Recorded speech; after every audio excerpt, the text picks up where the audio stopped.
I want to go over some ways that Diddy can beat this case. Um, we're going to give a breakdown. We're going to go into 4 key legal concepts that relate to how Diddy or any defendant might beat a federal case and what happens after that situation. So that's what we're going to discuss in this video. And also, if he's convicted, we'll talk about his appellate rights on how I understand it. So we'll go from there. And yeah. And also, if you're watching this after the fact, please give me a like. That'll be greatly appreciated. Also, subscribe and comment as well. All that'll be greatly appreciated. So we're going to get into that. I have a somewhat of a small presentation here. Maybe some of us could learn from this situation. Full acquittal, not found guilty on all charges. That's why I say he has to get acquitted to walk home.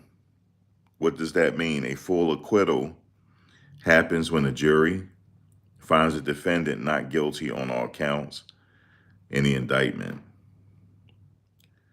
How could this happen in the Diddy case? The prosecution fails to prove beyond reasonable doubt that Diddy committed the alleged crimes.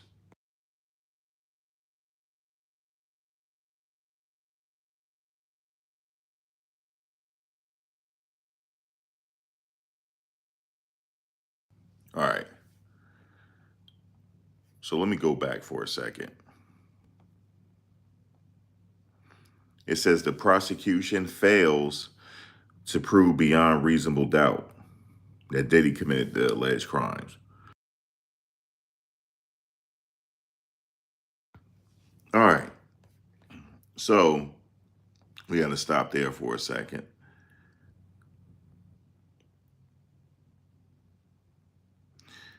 And the judge usually instructed jurors like proof beyond a reasonable doubt is proof that leaves you firmly convinced of the defendant's guilt. If you think there's a real possibility he's not guilty, you must give him the benefit of the doubt and acquit. It's just that simple. Bottom line is, if the jury has reasonable, fact-based doubt about Diddy's guilt, even on just one charge, they are legally required to find him not guilty on that account. Even if they don't like him, even if they don't like what they heard. The judge, again, proof beyond a reasonable doubt is proof that leaves you firmly convinced of the defendant's guilt. If you think there's a real possibility he's not guilty, you must give him the benefit of the doubt and acquit. Again, the jury has a reasonable, fact-based doubt about Diddy's guilt. Even on just one charge, they are legally required to find him not guilty. It doesn't matter how they feel about him. It doesn't matter how they feel about the assaults. It doesn't matter. Just like we'll get into that. So, like I said again, the prosecution fails to doubt. Let me go back. So how could this possibly happen if he gets a full acquittal? The prosecution fails to prove beyond reasonable doubt that Diddy committed the crimes. Remember, the government, the burden is on them. They have to prove this beyond reasonable doubt. They have the highest burden here, not the defense. The defense can he don't even have to say anything. He don't even have to put on a defense. He can remain silent. But you know they're going to put on a defense anyway. But he doesn't have to. And his silence, if he don't want to get on the witness stand, the jury cannot hold that against him. Credibility of witnesses like Cassie, Capricorn, Clark, or Kid Cudi gets called into question. Again, credibility of the witnesses like Cassie, Capricorn, Clark, or Kid Cudi gets called into question. I had said this before. Do we find them credible? And I just said here, credibility. Do we find them credible? Okay. Do you find Dawn credible? The defense casts doubt on evidence, e.g. text messages, videos, or transcripts, linking Diddy to the alleged conspiracy or RICO charges. Meaning that, he could get off because the defense has casted doubt on what the government was presenting. Like, for example, when Capricorn, when Mia got on the stand, Brian Steele was up there possibly trying to cast doubt in the jury's mind. So if they have doubts on these people, or a lot of them, he could get off that way. Strong cross-examination or alternate theories presented by the defense. We judges said it. What Brian Steele is doing, he's offering a strong cross-examination. Okay? He talked about this scrapbook, different things like that. You're trying to create doubt. He's doing his job. Diddy walks free and cannot be tried again on the same charges. It's called double jeopardy, protection under the Fifth Amendment. So if he walks free, they cannot try him on this again. It's double jeopardy. Now, again, I want to stop there. I'm going to go into the partial acquittal because I talked about this too. What is a partial acquittal? Okay, we're going to get to the partial acquittal, but right here, I was talking about a full acquittal, meaning that he walks right out of there free and get in that van with his family. That Mercedes Sprinter he'd get right in that van and get up out of here. Right then and there. As soon as the jury say he's not guilty on all charges, the judge say, the jury has spoken, and bye, you can have a good one. Okay, you can have a good one and leave. Just like that, he's gone. He can walk right out there with us. That's a full acquittal. They have to find him not guilty in all things. But like I said, how can they get there? Strong cross-examinations. They can poke holes in the story and cast doubt. Now, partial acquittal. Guilty on some charges, not guilty on others. We heard people say that he could be found guilty on something. But the goal is to find him not guilty on everything. Because I just had two females up on my panel last night, and they don't buy any of what the women are saying. They don't buy it. They think they were in it for the money, and this got out of hand and went to the feds. He got out of hand. So it just depends on who you talk to. Some people are saying they met their burden, but how do we know these people are not getting influenced to say that? I'm not being influenced, just to let you know. I try to see this from every angle. We don't know. I can't speak life into the jury. I can't tell them what they're going to do. They're the jury. They're the most important people in the courtroom. Now, what it means for a partial acquittal, the jury finds the defendant guilty on certain counts and not guilty on the others. As simple as that. In a multi-count indictment such as Diddy's. In Diddy's context, he is charged with racketeering conspiracy, bribery, sex trafficking, money laundering, to name a few. He might be convicted on, let's say, bribery, but acquitted on racketeering and sex trafficking. The result, sentencing only applies to the charges he's convicted on. Sentencing guidelines will vary by count. Some federal charges carry a mandatory minimum and others don't. The defense can appeal the convictions even if acquitted on some counts. I have to bring up jury nullification for a second. What does it mean? This happens when a jury believes the defendant is guilty but refuses to convict because they believe the law is unjust or the punishment would be unfair. Why is it very rare but possible? Jurors may sympathize with the defendant. I've already covered this. Somebody may sympathize with him. They may think the feds are overreaching or the prosecution is politically or racially motivated.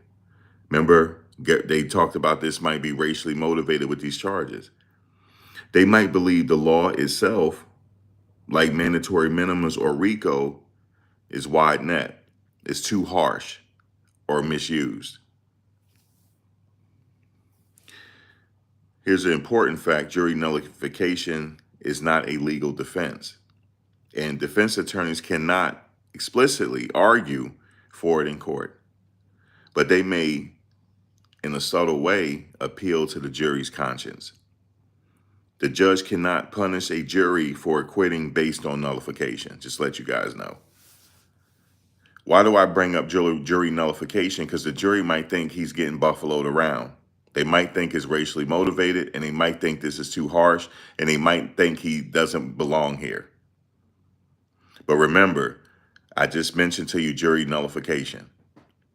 It could go into play here with some of the jurors, because let's say if I'm on the jury and I feel like they have not met their burden, well, that's not jury nullification, because I feel like they haven't met their burden. But if I feel like they met their burden, but this is too harsh, I don't want to see them go away, I might exercise jury nullification and find them not guilty, because I don't want to see the man go away for the rest of his life. When certain people, like with those other crazy crimes, they only do like 5 and 6 years. So the Mann Act, yes, charges definitely racially motivated. We'll get into that in a second. Thank you for reminding me, because we'll get into that too.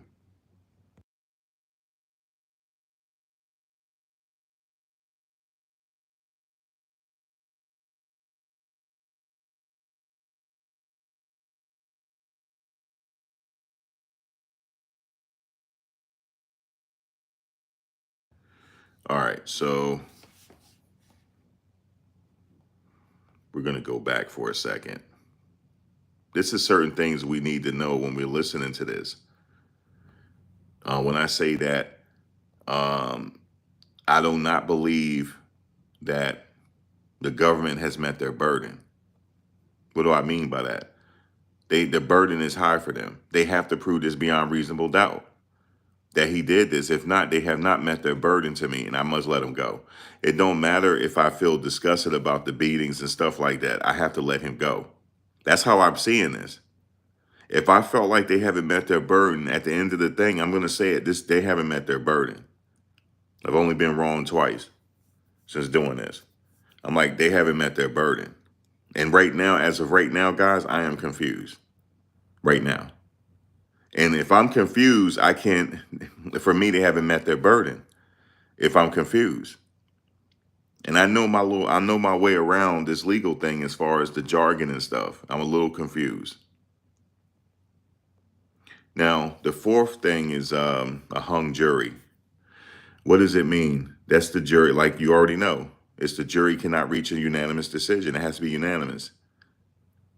Typically required in federal criminal trials, the judge may declare a mistrial or state. How it helps Diddy. A mistrial doesn't equal an acquittal, but it forces the government to decide whether to retry the case, offer a plea, or drop the charges. So let's do it again. So a mistrial doesn't equal out to an acquittal, though, but it forces the government to decide.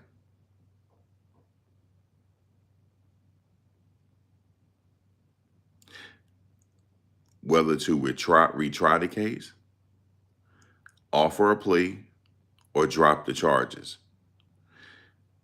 It gives the defense another opportunity to prepare and potentially exploit weaknesses in the government's case the second time around. Now, what happens if there's a second mistrial? Maybe they can negotiate a better deal. But what happens if the government want to do it again and go to a third mistrial? At that point, I might say, just let the man go at this point. Okay. Defense strategies that could support these outcomes: attacking the witness credibility, like I said. Motivations, what are their motivations? What are their past inconsistent statements? You know how they say, well, let's refer to document such and such. You said this on a previous occasion. Exploiting past inconsistent statements is one way. What are their motivations? You know, they could say, hey, didn't you get some type of settlement, or you might get a future settlement?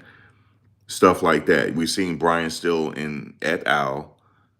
Do all of this already. Talked about past inconsistent statements. Arguing no enterprise or conspiracy ever existed. That's the key to beating a RICO. Suggesting planted or doctored evidence. Stop right there. You remember Steele said, how many times have you met with the government? He didn't say that there was a conspiracy, but if you're sitting there paying attention, you see what he's saying. You see what he's talking about. How many times you met with them again recently?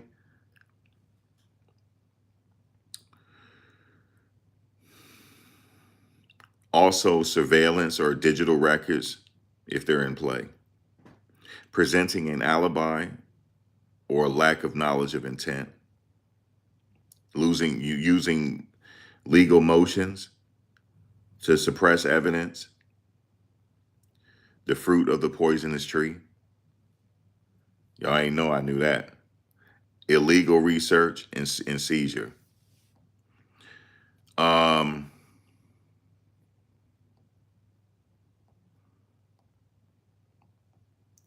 if Diddy is convicted, we have to go over that. If Diddy is convicted, what happens next? Bingo. He has the right to appeal. We know that Bill Cosby case got thrown out in the appellate. We know that Bill Cosby, the original agreement that he had with the outgoing district attorney, was a new district attorney. He reneged, and that's ultimately why he got out.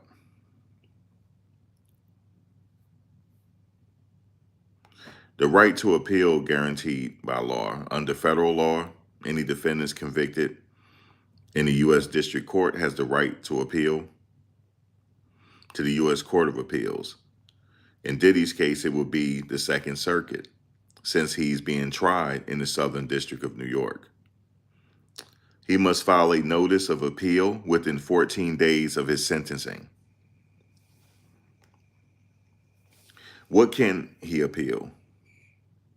He can appeal based on legal errors during the trial, the judge allowing improper evidence or giving incorrect jury instructions, violations of his constitutional rights, unlawful search and seizure, denial of due process, insufficient evidence to support the conviction, ineffective assistance of counsel,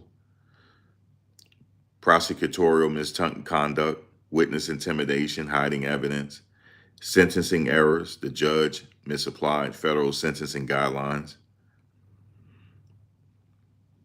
He cannot, this is important, he cannot supply appeal because he didn't like the outcome. There must be legal basis. You might want to know the steps of the appeal process. Number one, notice of appeal. He had to file within 14 days of sentencing. Written briefs, both Diddy lawyers and federal prosecutors submit written arguments to the appellate court. These are long, technical documents laying out legal errors or defending the trial result. So basically, lawyers go through his case with a fine-tooth comb and then come up with what they're going to come up with. Then number three is oral arguments. Sometimes the court will allow each side to argue their case live before a panel of 3 judges, as you see on TV, but it's not guaranteed. Decision by the court, that's the fourth. Appellate judges may affirm the conviction, reverse the conviction, and throw it out like they did with Bill Cosby, or vacate the sentence, send it back to resentencing, or remand the case for a new trial. You hear remand a lot. What if he loses the appeal? He still have action, as we say in the court. He still have action. If the Second Circuit upholds the conviction, Diddy can request a rehearing en banc, asking all Second Circuit judges to review the case, not just a 3-judge panel. If he fails, he can petition the United States Supreme Court by filing a writ of certiorari. But the Supreme Court only takes about 1% of the cases. You remember, if we go back in history, didn't they take Muhammad Ali's case? They did. Muhammad Ali case set precedent. When the Supreme Court decides on it, it has now made precedent. And he won that case, by the way, just to let you know, Muhammad Ali. Let me stop right here for a second, just to give you a little historical context on that. Muhammad Ali, what was bad about that was, yes, his case did set precedent and he won, but we were robbed of his prime. We were robbed of the last bit of his prime. We were robbed of it. We don't know what he would have done. We were robbed of it. We were literally robbed of the second half of his prime. So I just wanted to say that because he was fighting his case and he was suspended from boxing. But it went all the way to the Supreme Court and he won. He can stay out of prison during the, no, here's the thing, hold on.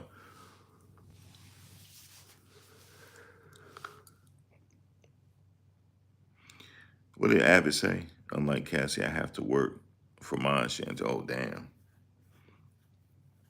Can he stay out of prison during appeal? Possibly.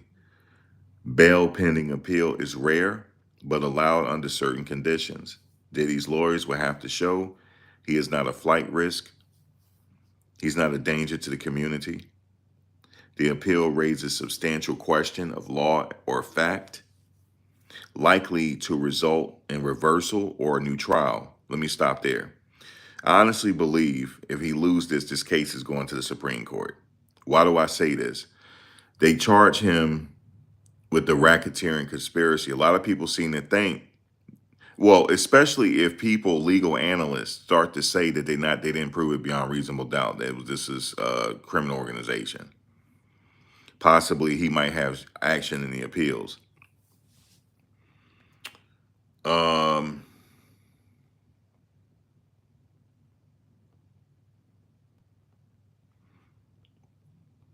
Like I said, so I just gave you some examples there.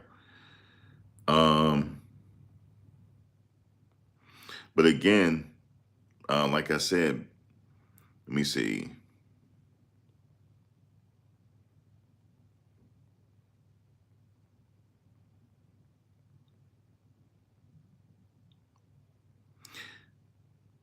All right, let me give you an example with the reasonable doubt again. Let me go back because I had got something here jotted down. So beyond reasonable doubt is the highest standard of proof in the U.S. legal system. It's what the prosecution must meet to convict someone of a crime, including Diddy or any other criminal defendant. Listen, they have to meet their burden. They have to. It's the highest standard. They have to meet that, whether you like them or not. It means the beyond reasonable doubt means the jury must be fully convinced that the defendant is guilty, not just probably guilty or likely guilty, but that there's no logical or reasonable explanation other than the defendant committed the crime. Then they can vote guilty. I have to say it again. Beyond a reasonable doubt means the jury must be fully convinced that the defendant is guilty, not just probably guilty or likely guilty, but that there's no logical or reasonable explanation other than the defendant committed the crime. At that point, they can vote guilty.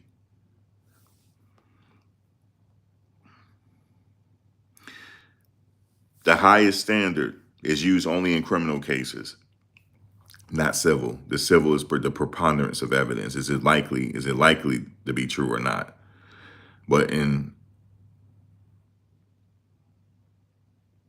criminal, it's used in criminal cases, right? Not civil. I just said that, which is the preponderance of evidence. Okay, I just said it. I memorized, but it's in my notes. Sorry, I'm repeating myself. Jurors must have a moral certainty of guilt, not absolute certainty, but close. If a reasonable person could have doubt about guilt, the jury must acquit. Again, if a reasonable person could have doubt about guilt, the jury must acquit. It doesn't mean all doubt, though. Only doubt based on reason and common sense matters. All right.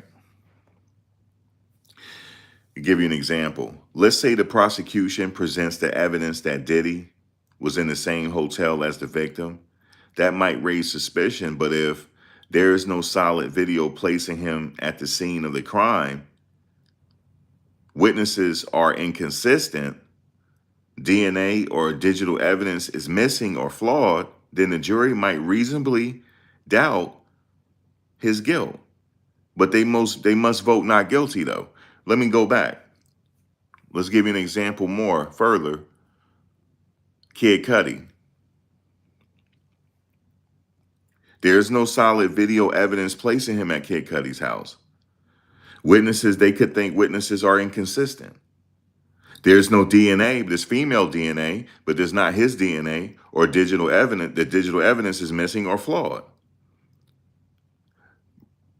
At that point, the jury might reasonably doubt his guilt, and they must vote not guilty.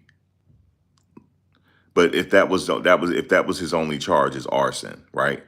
If that was one of his only charge, that's not his only charge though. But they can look at it like that. It was like, was he really there?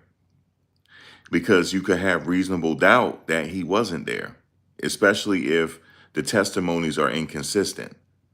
But my question to you guys are, involving the arson, do you think the testimonies are inconsistent? Yes or no? You might think they are consistent, so you might not have no doubt there. So you can go move further with that. You can get them on arson if you think so.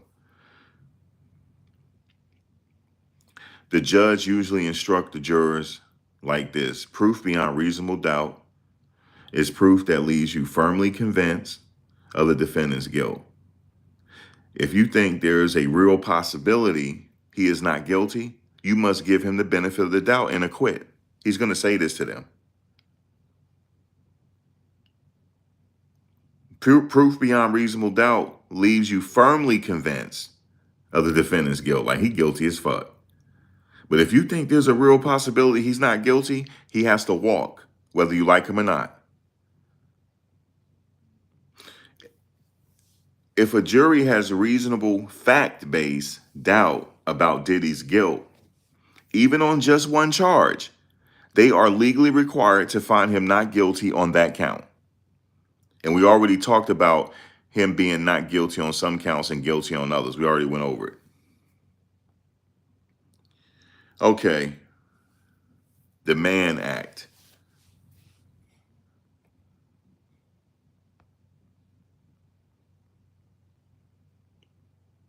Before I go into the Mann Act, I have to change something to days now. Hold on.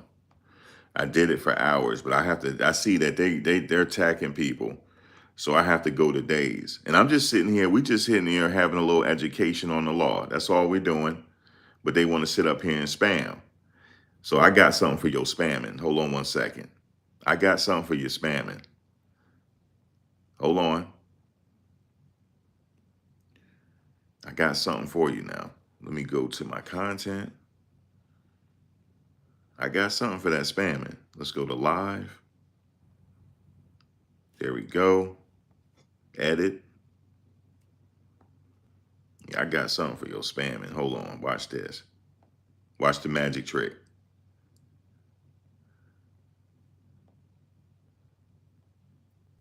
Okay. Now watch that pop up.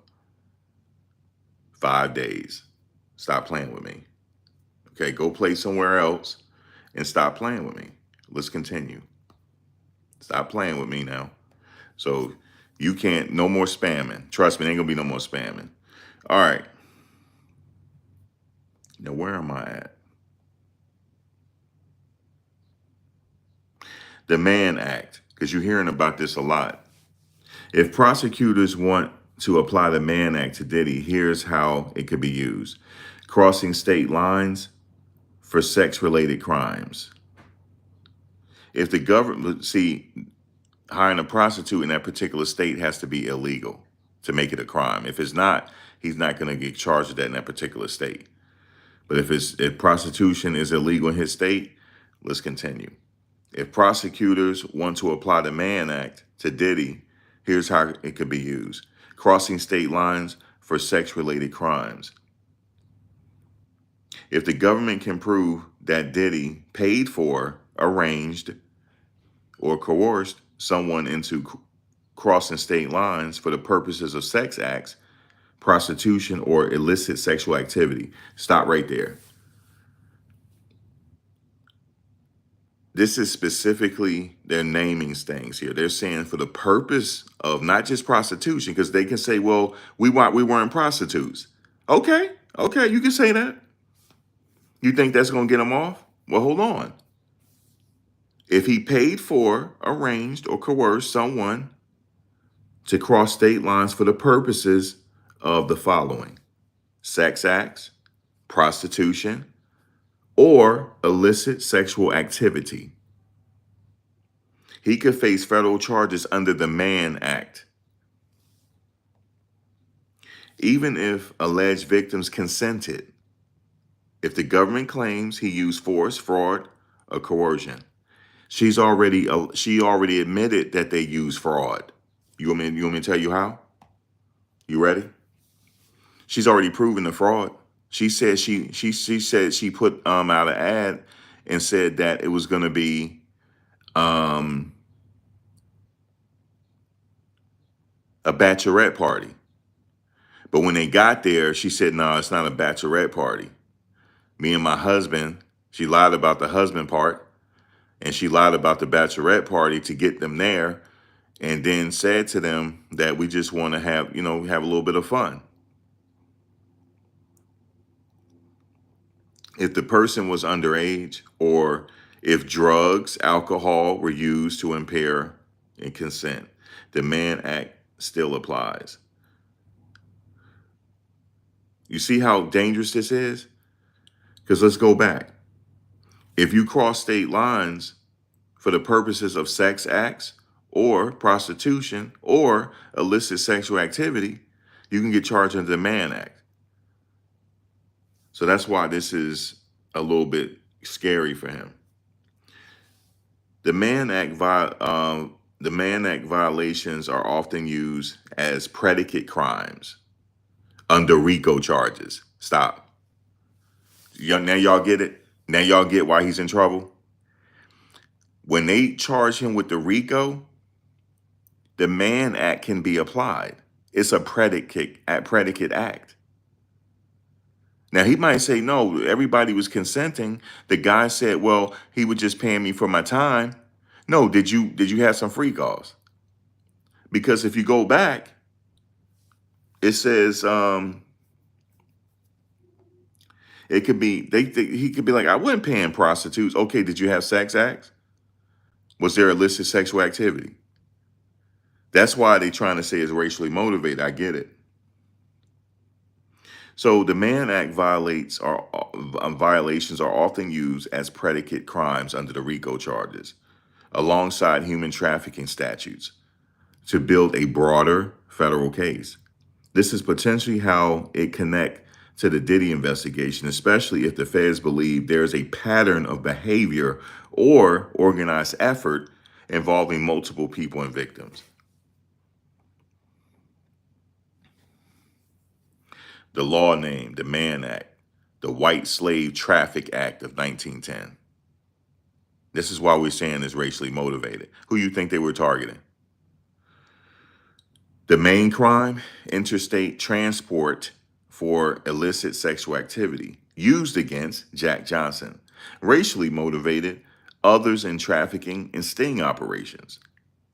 Applies to Diddy. They said he arranged or coerced people to cross state lines for sex-related purposes. The penalty, up to 10 years per count, or more if connected to trafficking minors. So we know this is not connected to trafficking minors, so he could face up to 10 years per count.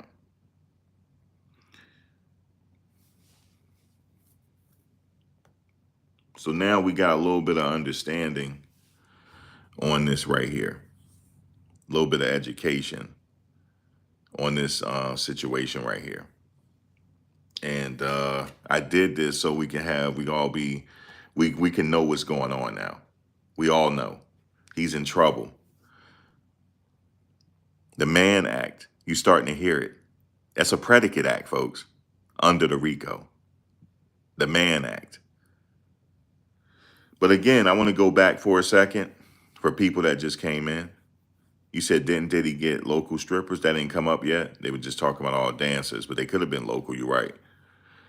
Let's go back to a full acquittal, not found guilty, and what that means on all charges. What it means, a full acquittal happens when a jury finds a defendant not guilty on all counts in the indictment. How could this happen in Diddy's case? The prosecution, like I said, again, fails to prove beyond reasonable doubt that Diddy committed the alleged crimes.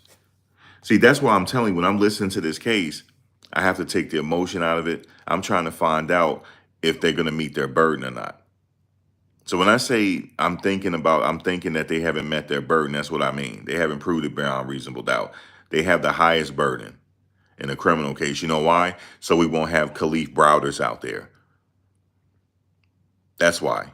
So you won't just finger him walking down, saying he did it, walking down the street, and then arrest him. Innocent people are behind bars. There's too many of them. This is, you have to, even if you think the person is guilty, beyond guilty, you have to rigorously defend him as if he was innocent so that the playing field can be level so that you won't have innocent people going to jail. I got that from Ronald Sullivan off TED Talks.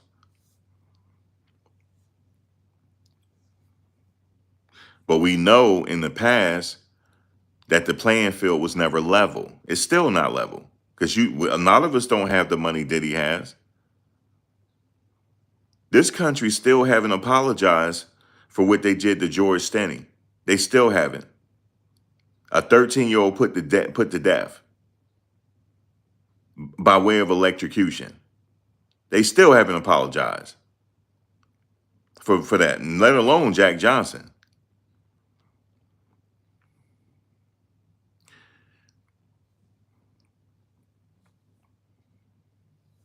So when somebody point their finger at you and say you did something, you just walking down the street, you have a right to a fair trial, and you have a right, if the evidence is not there, you have to acquit because that person could be innocent. You have to acquit them whether you like them or not.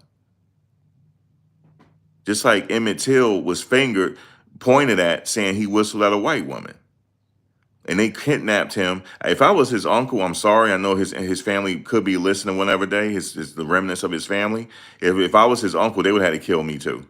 There was no way you're going to kidnap my son out of here, my grandson out of here, my nephew out of here in the wee hours of the night, and you're not taking me with you. It's no way. It's no way. I fought him for that story too, for him allowing it. They would have had to kill me. I'm just keeping it 100. So that's why I'm very passionate about this. We don't know if Diddy did it or not. We weren't there. But since we weren't there, the evidence has to prove it beyond reasonable doubt because we weren't there. We weren't there. I don't care what they're saying. We weren't there. But we have to, but the jury, what does the jury have to do? They have to put it all together. They have to sit there and say, was that person credible? Is this person credible? Was Cassie credible? Was this person credible? They have to find, this is a case where they have to find out if people are credible or not. Because there's no video tying him to Kid Cudi's house.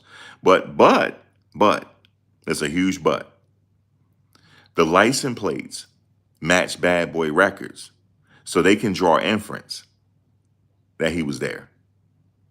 Remember, your common sense does not stay outside that deliberation room. You take the common sense with you. So they got to use a lot of that.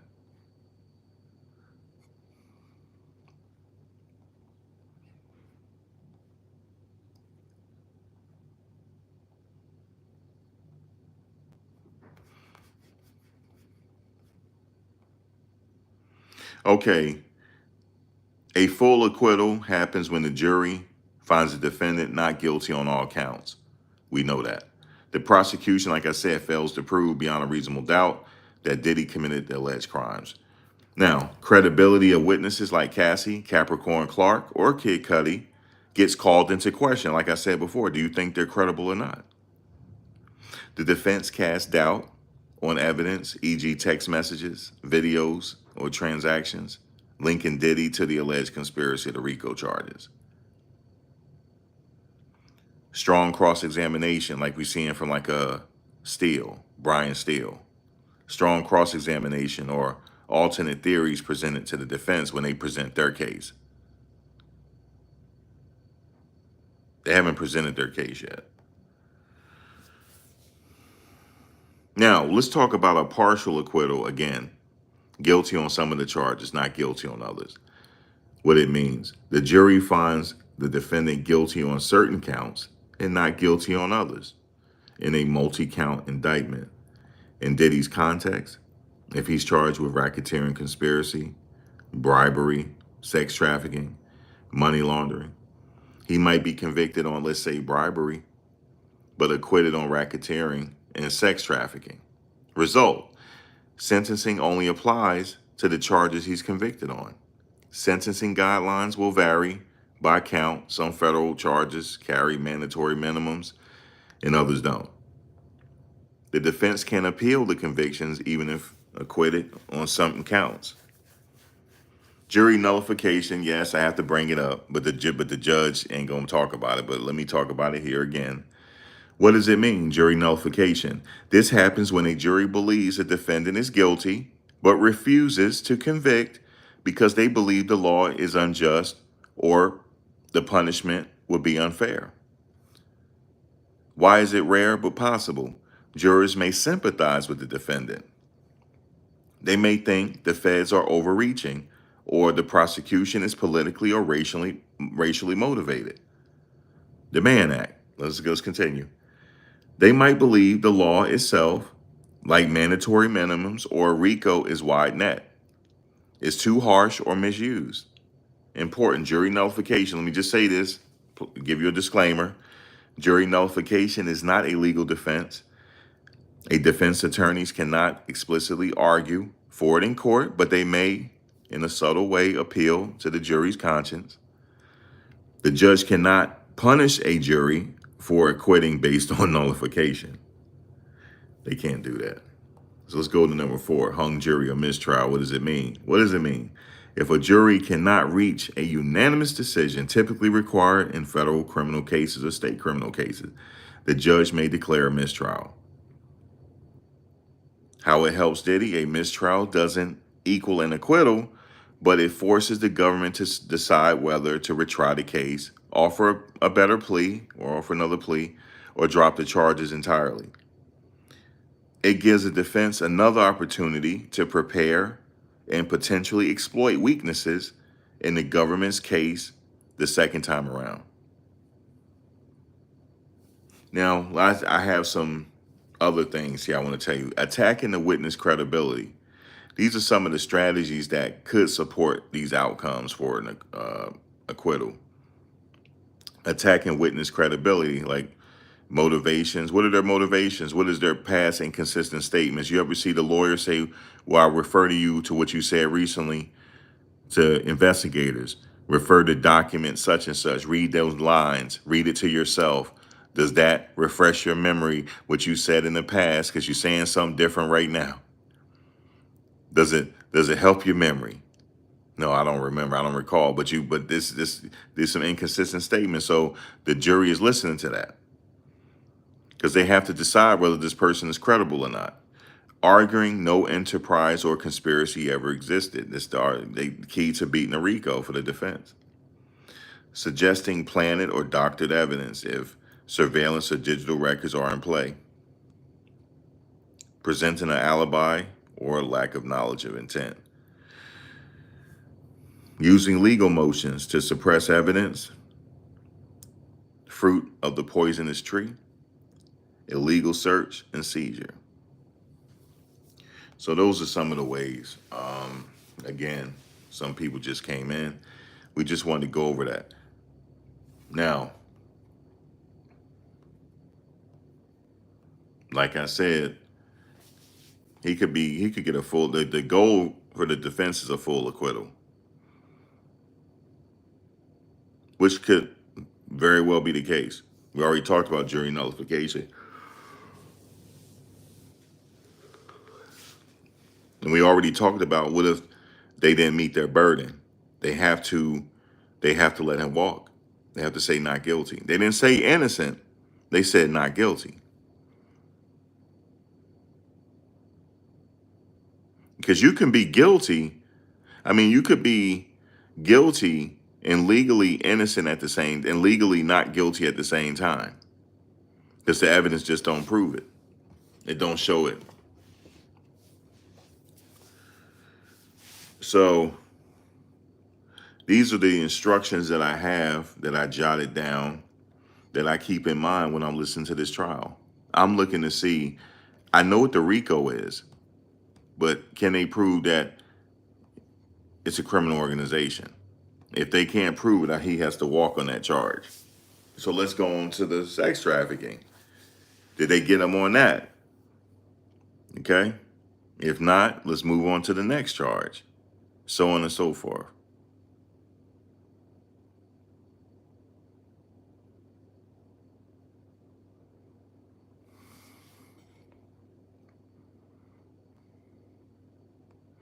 You said what I heard is Diddy's team is working with the White House right now on securing a pardon.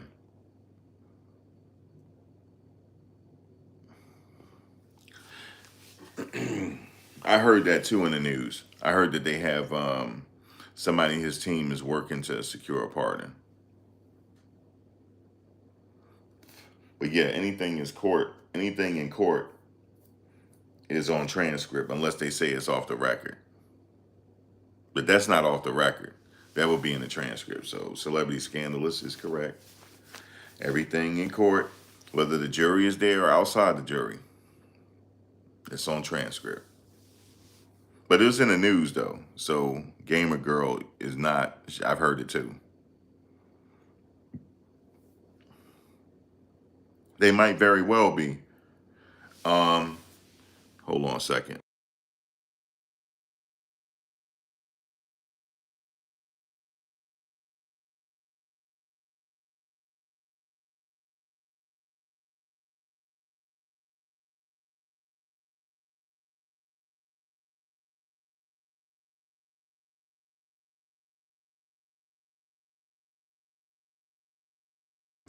All right, since we're talking about the um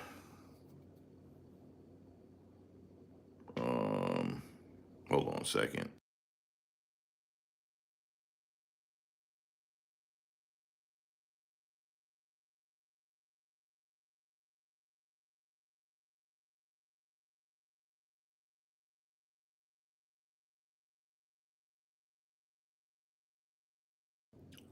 Let's see here.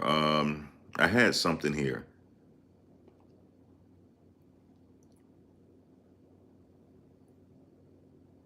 Um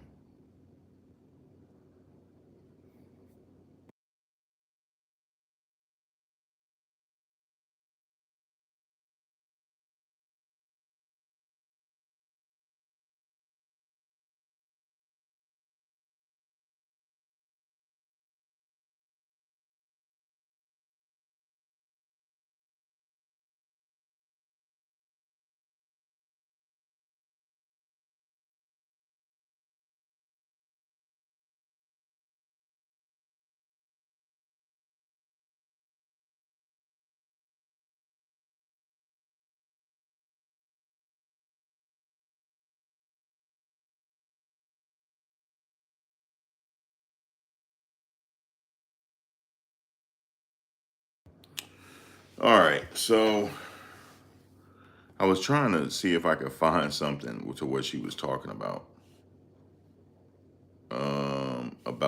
his team or whatever. I don't see. I did see an article one time.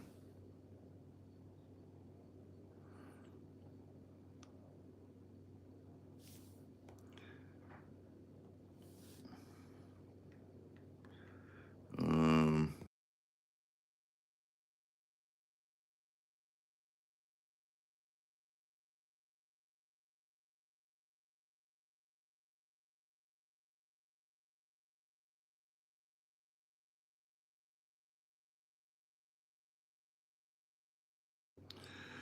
yeah, I don't see any news on that. that he's looking to his team. But I heard it somewhere.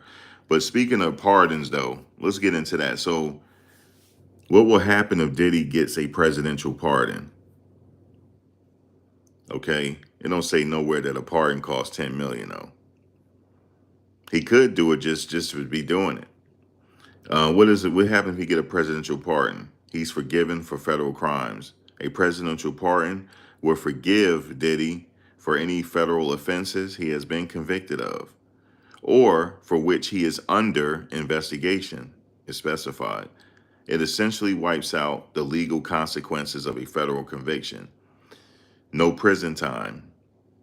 If he were convicted under federal crimes, the pardon would free him from serving prison time or paying any federal penalties. Restore his civil rights, meaning he restore all his money. A pardon will restore his civil rights lost due to conviction, the right to vote, the right to possess firearms, the ability to hold public office, eligibility for certain licenses and contracts. He still has a record. A pardon does not erase the conviction from his criminal record. It just forgives the crime. It only applies to federal charges. So if Diddy is facing or may face state charges, like from the district attorney, the presidential pardon has no effect. Okay.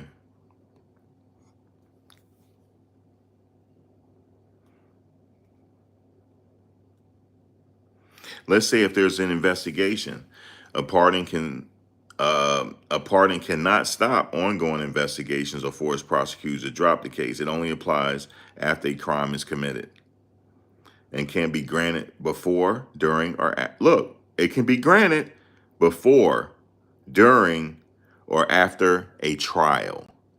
So right now that he's going through this at any time, Trump could push the button and Diddy is gone. Just like that. Just like that. He gone. He back in the wind. Back in the wind. Guess what? They cannot seize his federal assets. This is how powerful Trump is. And this is what I want to say. You cannot see Trump. This is what Trump said. Diddy used to like me back in the day, but that changed when I ran for office. When I got into politics, he said that all changed. He said I haven't spoken to him in years. Okay? He said I'll look into it. When he said he'll look into it, that's very dangerous. You know why? Because he's the president of the United States of America, excuse me, and arguably the free world. He's the president of the whole free world. Okay? And he said he's going to look into it. What'd that tell you? All right. He can pardon him now. Guys, he can, what is it, 5:28 p.m. on the East Coast? If Trump say, look, I'm about to go to the Oval Office, and let me just sign this real quick. It's over. Diddy can leave today. He can leave right now. He can go enjoy his rest of his Saturday. Okay? He is the chief. Yes. Yes. He lives in the executive office, right? He's the president of the executive office and the United States. So if he's looking at this right now, it's high stakes being played. Mr. President, you know Sean Combs, Mr. President. He needs your help, Mr. President. So what he might have to do, publicly apologize for all he said about him in the past and start endorsing him. I'm talking about publicly apologize for everything. But that pardon can get this case over tonight and get it over with. It's over with. He pardoned NBA YoungBoy, never broke again. I was like, why he call himself NBA YoungBoy? I always liked that name, NBA YoungBoy. I'm thinking it has something to do with the NBA. I didn't know him at first. I thought he was a former NBA player. I said NBA YoungBoy. But it's called Never Broke Again. I like that. I even liked him more. Never Broke Again. Okay. Well, he pardoned NBA YoungBoy, never broke again. He pardoned Lil Wayne, he pardoned Kodak Black. Clemency to Harry O. He also pardoned, gave a full clemency to this sister that got wrongfully convicted. Y'all ain't know that. And she's on his team now. He gave her a job. Very respected job too. Very respected. And you know what she's doing? Guess what? Guess what she's doing, y'all? She heads his pardoning office. That's what she does. And it's a sister. It's a sister on that office that decides you get a pardon or not. It's a sister. So Diddy better know who that sister is. Do he know? He keep talking about Trump, but he better recognize that sister. He better find out who she is, and his team better call her office. He better find out who this sister is. It's a sister that he had just pardoned when he became president of the United States. The second time. When he took the oath of office, what sister did he pardon? He pardoned a sister. Go find out who she is, because that's who you need to go to. You don't go to him directly because he respects her. You got to go to him first. You got to go to her first. I don't know if they know that. If little old broke me know that, how come they don't know that? Huh?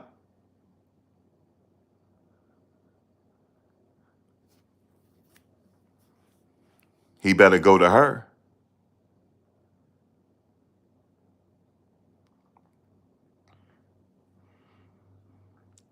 That's where he got to go. She decides on who gets pardoned and who don't. So he needs to go to her. And then Trump will think about it.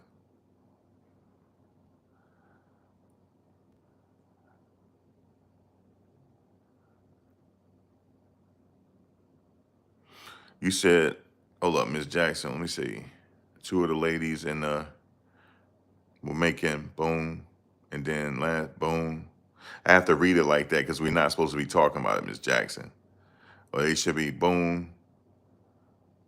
Saw that report on boom, okay. Well, if they report on it's all good. Well, the ones that was smart, you know what I'm saying? Of course, the defense don't want them to go. You know what I'm saying? But you notice the government might have took notice. They might have. That's why we have alternates for a reason.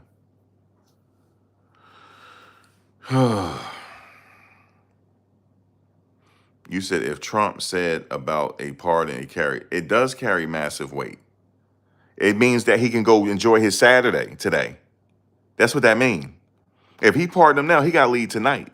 He can enjoy his Sunday. Puff can go enjoy his Sunday with his family. If he signed that right now, they have to let him out at midnight. Let him go. Okay? But he need to go talk to that woman first. He needs to go find out that sister that Trump pardoned because she was wrongfully convicted. They need to go find out who it is and contact her office ASAP. Thank you, Slay Cab. Alice Marie Johnson. Thank you. That's who they need to go contact. Okay? That's who they need to go contact. They don't contact the president. He put her in charge. She's deciding this.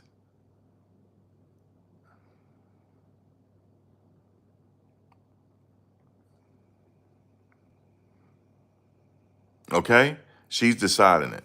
So that's who he got to go talk to. Now they know. Now his people know. They probably already know. They probably already know.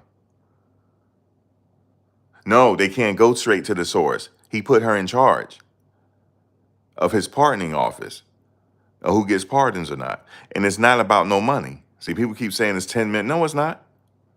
No, it's not. He already got money. No, it's not that. This man got his own private jet, man. He got his own private 737. He don't have just a regular private. He got a damn Trump Force One, man.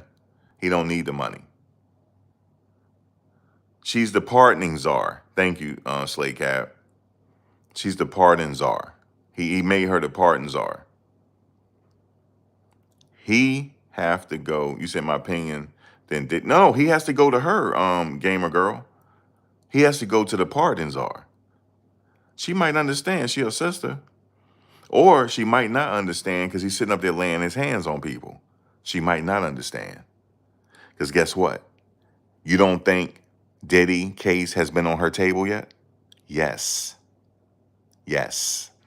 You don't think it's been on her table? Huh? Yes. I'm sure it has. But she's a woman, ain't she?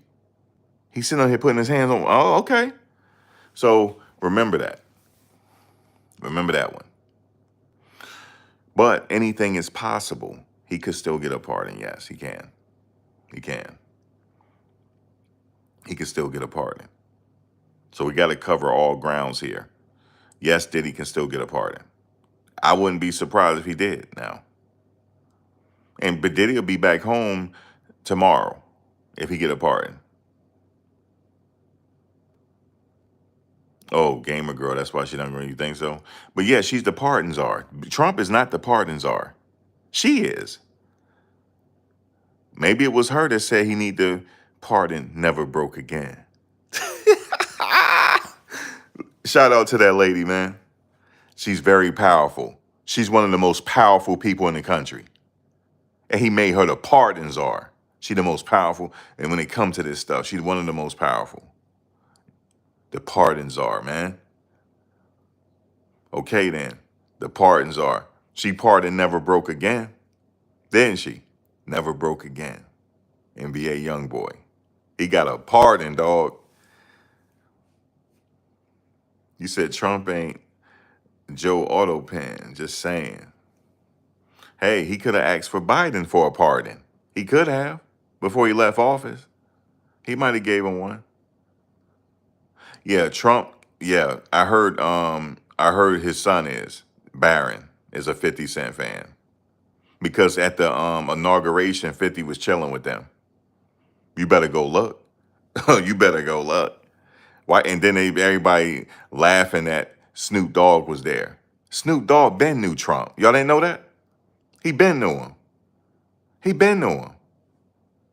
This ain't nothing new. He knew him already. He just said, "Yo, can you come help me out? Are you coming or what?" Snoop ain't stupid. Yeah, I'm coming. Just in case he might need a pardon one day. Yes, the United States Office of the Pardon Czar. You better go look. It's a sister, and he pardoned her. Did you know that was the first person he pardoned? He couldn't wait to do it. He said, I gotta go handle some business. I gotta go get somebody out. He did. He said that. He said, I gotta go handle some business first, and got her out. And then he called her. He said, you need a job? She said, okay, what you talking? You the pardon czar. Okay? Okay? You the pardon czar. So they need to go talk to the pardon czar, the United States Office of the Pardon Czar. You better go look. You better go look. You better go look, man. So now we all know. We're all educated on it. So now y'all know. We're all more educated than we was when we got on the live. Because I went over everything. I went over the pardons. I went over everything.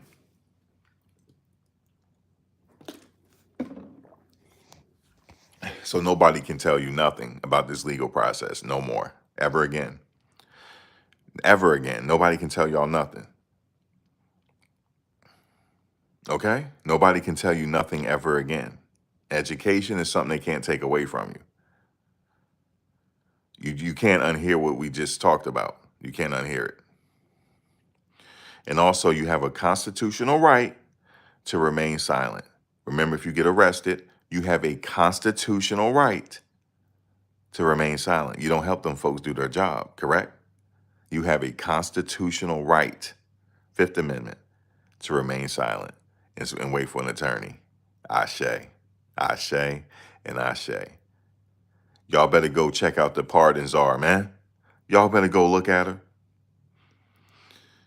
And how you think she felt? Damn, she getting beat up, kicked. Maybe the pardon czar saw the video and didn't like it. Trump said, "What you think we gonna do?" Nah, Mr. Trump. Nah, Mr. President.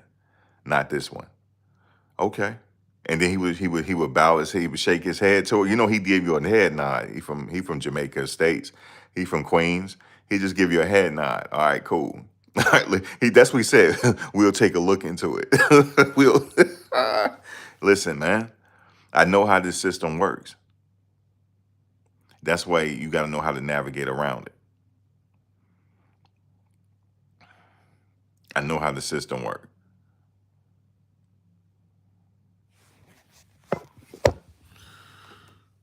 Oh man, what else we got? But we got everything. We covered everything on that basis.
Um, so President Donald Trump, he appointed Alice Marie Johnson as his pardon czar in February 2025. This was pretty historic for him to do that for her. For him to do that to her, that was big for me, for what he did for her. This is an informal title to her role in advising the president on clemency decisions. Johnson, a criminal justice reform advocate, was previously granted clemency by Trump in 2018 after serving 21 years of a life sentence for a nonviolent drug offense. She was later fully pardoned in 2020. He went back and entertained it again. What happened was he granted her clemency at first, but then he did research himself. He went back and did research and pardoned her. He said, "Oh, no, no, no, no, no. I just can't grant her clemency. Oh, no, no, no. I got to pardon her." In addition to Johnson's appointment, Trump named Ed Martin as the official pardon attorney at the Department of Justice. So maybe they need to contact Ed Martin as well at the Department of Justice in May of 2025. Martin is a conservative activist and former chair of the Missouri Republican Party. Elizabeth G. Oyer, she has served previously.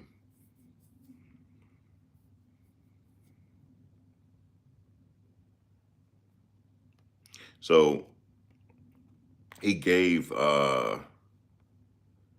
Alice Marie Johnson a job as his pardon czar in February 2025. After he gave her a clemency, and I said, damn, he went back again. He went back and gave her a pardon. I think he may have researched it, and then he looked into her case and found out she got buffaloed around, and then he went back and pardoned her, and then called us. I got a job if I get the president again. I got you. And he did not go on. He did not backtrack on his promise. I don't even think she probably remembered, or maybe she didn't think he was serious. He came back and said, "Listen, I got you. Remember? Now you the pardon czar. I'm the president again." So she's the pardon czar. But he also, like I said, has a pardon attorney as well, Ed Martin. So those are the two names that Diddy needs to entertain.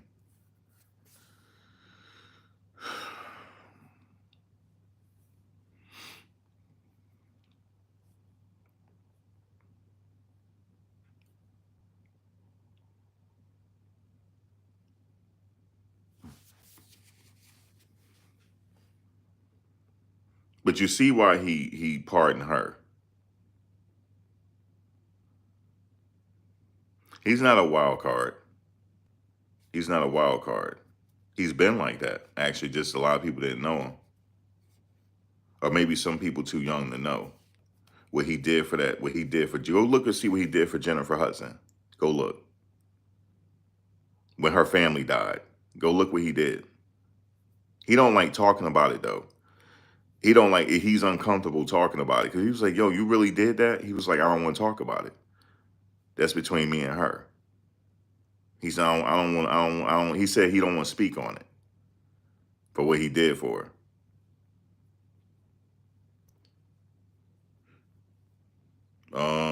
Let me think here. We covered everything. We covered the pardons, everything else.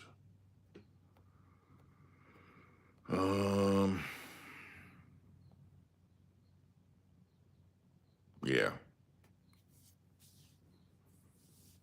Yeah, we covered everything.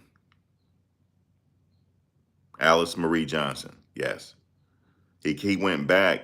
He offered her a job. Like, I'm president again. I got you. And he really called her. So, you know, I'm the president. Well, she was at his spot anyway when he became president. She was there. And he hired her right on the spot. Like, yo, you my pardons are. You my pardons are. So he never went back on his word. He stayed true to what he was his word to her. And what he did for her, man, is like, she is looking in. Did you know she's looking into cases right now? You know, he want, you know, everybody that's innocent in jail on the federal level, he's going to pardon. That's her job. He wants everybody out that didn't do it or got buffaloed around. He want them free. And most of them are brothers. Just let you know that. Because we make up the penitentiary system. We the most in the penitentiary system. Because he said that their belief system is those are untapped resources. They could be for future lawyers that's behind bars that we buffaloed around. We could have future doctors in there. There's lawyers in there. We need them out. There's future entrepreneurs in there. We gotta let them out. Did you know there's so many people in the prison system than any other place in the world? It's like its own country. The United States Penitentiary is like its own country. That's how many people in there. Yeah, he said it. The drug charges, that's how, did you know that's how Big Meech got out? It was because of him. It wasn't that Big Meech snitch. They had it wrong. But I'm not a big YouTuber. That's why nobody was listening to me. No, he didn't snitch. What happened was Trump changed. That's how you meet Mecca Audio got out of jail. And he make video, hey, yo, him. Unique Mecca Audio. He used to do that back in the day, by the way. He used to promote parties and stuff with Ralph McDaniels. Hey, yo, he been doing that. He was the reason why he got out is because of Trump, because he changed the laws so that when Meech spent most of his time. He spent like 20 plus years over his sentence. He already completed his sentence once Trump changed the laws. That's what happened. That's what happened.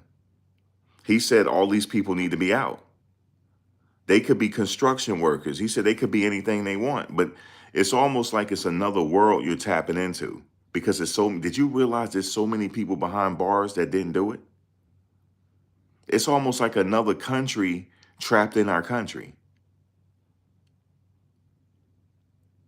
And all these people that went to jail for non-violent crimes and got life. That's not right. That's not right.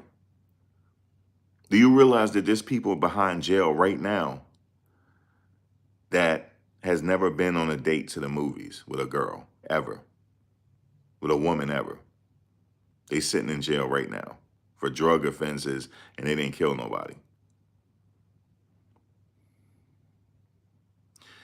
So he's not going to be able to get them all. I mean, this is impossible to sign all that, but they're going in the right direction. They're trying. So, and you know, it was this one black publication said, well, just because he's freeing all these black people don't mean that he's going to lock them up. That's the boule talking to you. Just let y'all know. Oh, and the boule, they're outside the Diddy trial. I know who they are. They out there too. They be trying to control your thinking. They don't want you thinking outside the box. So Rupert and them, Rupert, I ain't gonna say his name. He's using the black boule to try to control your mind. Yes, Rupert. Yes, him. Yes. All those protests, paid protest. I know my friend is a paid protester. They get good money. You better go look at Open Society. You better go look. He owns it. And they use the boule to try to control us. It's over with. You know why? That's why they having a problem with it. Oh, all these YouTubers and stuff outside the courtroom. You know why? Because they're not going to control the narrative on Diddy. I'm going to sit up here and tell you if they have met their burden or not. If they have not met their burden, I'm coming outside to tell you. He's getting buffaloed around. They have not met their burden. Okay? That's why they don't want us there. Because I'm watching to see if they got him or not. If not, I'm gonna tell you.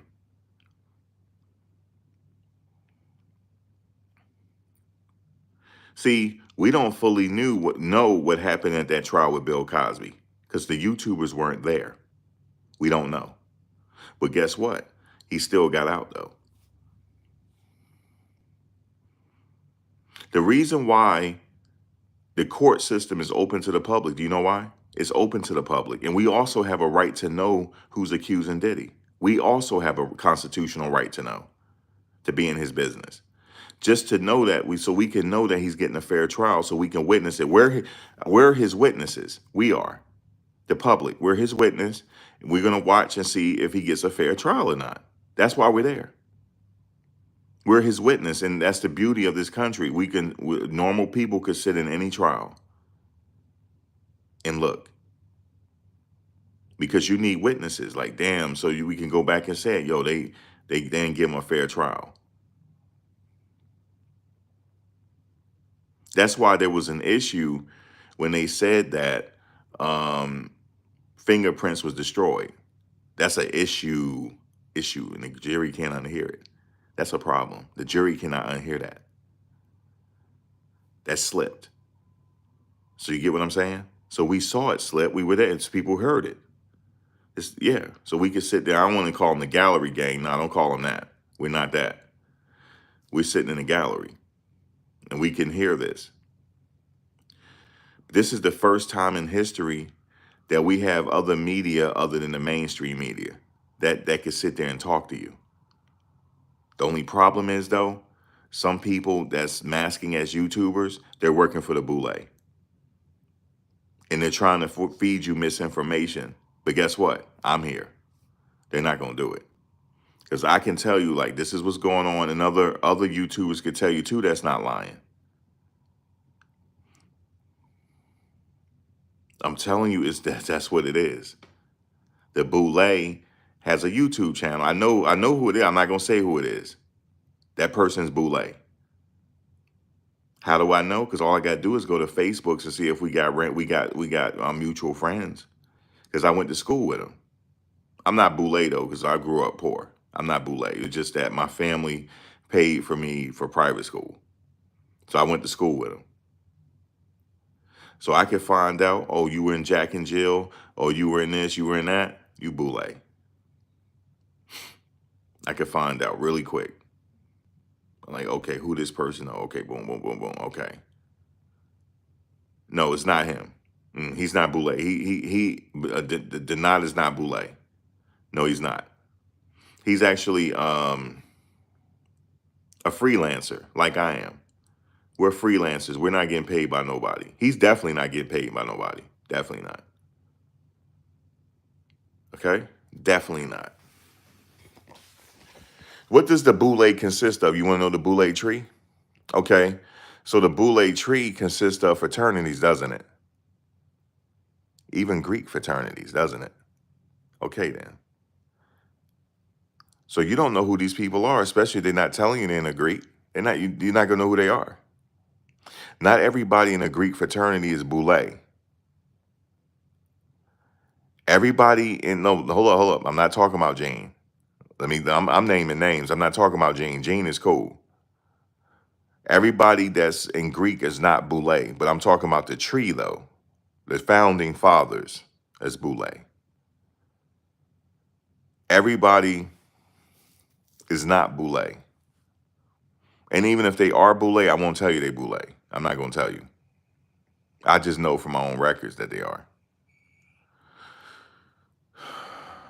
No, Armand is not Boule. No. He just happened to make it. He just happened to work hard and get his numbers. He did it through the hard way. See, he did it the hard way. I'm talking about the media that's there. Some of them are Boule. You know, the mainstream media and stuff like that. You got a couple. I haven't seen them there yet as far as the YouTuber. I have not. Most of the YouTubers that are there, they got it through hard work. The Boule is something that you're born in or you invited in. You either born in it or you invited in it. Now watch this. Is Michael Jordan Boule, yes or no? Anybody know? The answer is no. He's not Boule. How about Obama? Is Obama Boule? The answer is no. No, he's not. That's why the Boule didn't like him. That's why Dr. What's the dude name with the wild afro? Dr. something. He didn't like Obama because Obama didn't come up in his lineage. He's not Boule.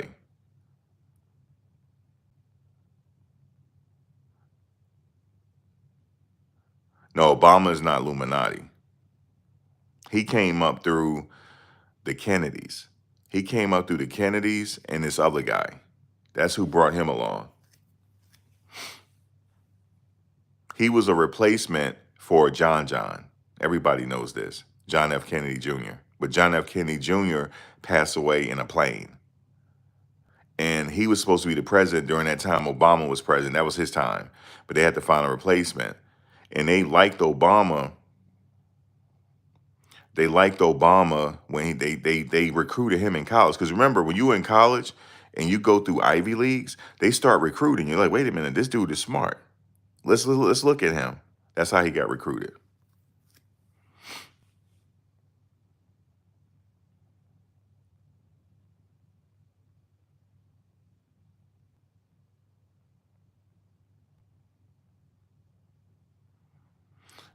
You say cut. Cut your shit, your bullshit. Cut your bullshit. I like how you wrote that. Cut your bullshit. Why you write it like that? You said I'm talking bullshit. I'm not talking bullshit. I'm just talking real. I know how society is set up. The society, see, the talented 10th, okay, which started the Boule, they wanted to control the educated class.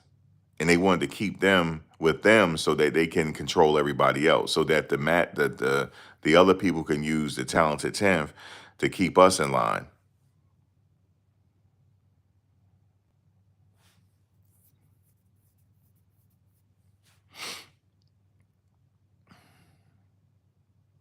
They're gatekeepers, so to speak, right?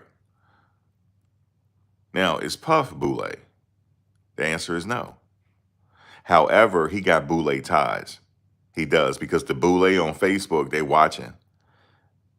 And they don't think that he should have been on trial. That's what the Boule is talking about. He has Boule ties. But he's not Boule. But he's connected, though, yes. He's very connected. And he's connected from the friendships he met at Howard. I can even go back that far if you want me to. But yeah, Puff is connected. But he's his own man. He's like his own, I don't know, he's like an enigma, man.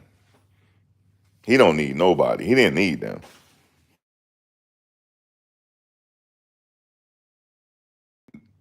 Hold on. That's how society is set up.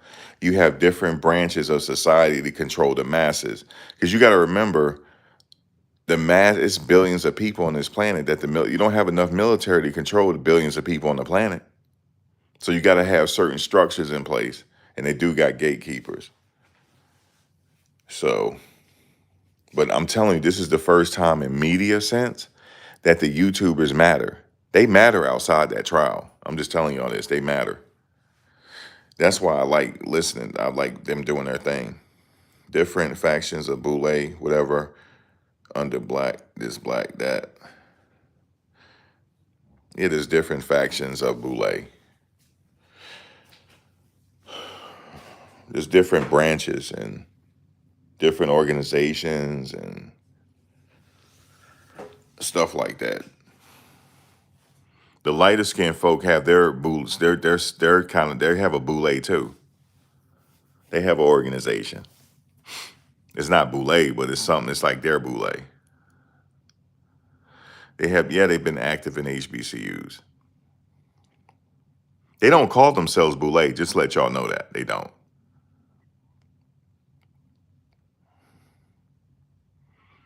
They don't outwardly say, "Hey, I'm the boule." No, they don't do that.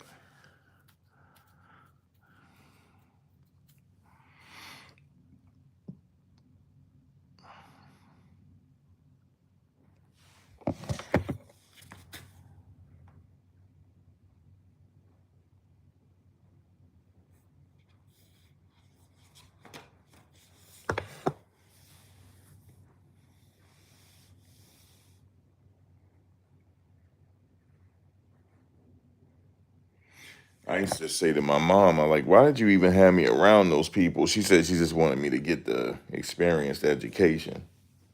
But I know these people, though. I most certainly do. They know me, too. They just laugh at my videos because ain't nobody, they think I'm crazy. That's all. That's why they get away with what they get away with. Because ain't nobody going to believe me. But most people kind of, they don't have to believe me, right? But they can, like, you know what? I already researched what he's saying.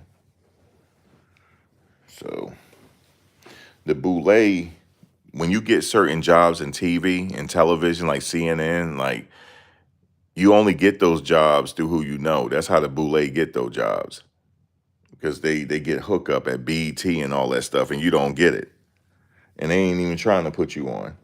So don't feel sorry for them because they not trying to put you on. Nope, they not trying to put you on, Jack. They trying to keep you back, and they get all the billings. That's why they ain't trying to help you. Oh my God, look at it. She said, you back live. I don't go far. You know where to find me. I'm about to get out of here. I gotta go handle. I gotta go up there.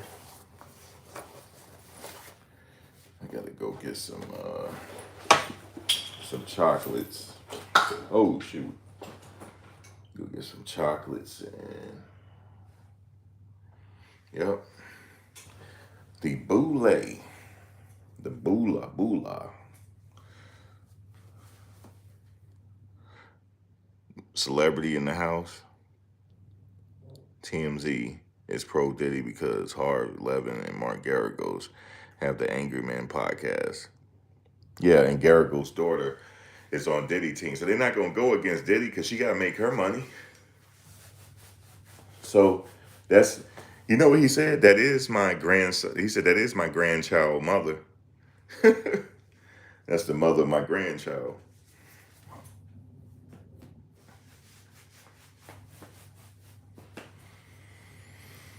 And soon to be the mother of his new grandchild. Says she pregnant. So they not gonna go against her hustle. Okay? That's not happening.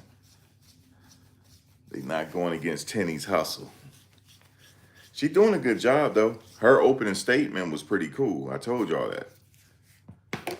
She doing pretty good.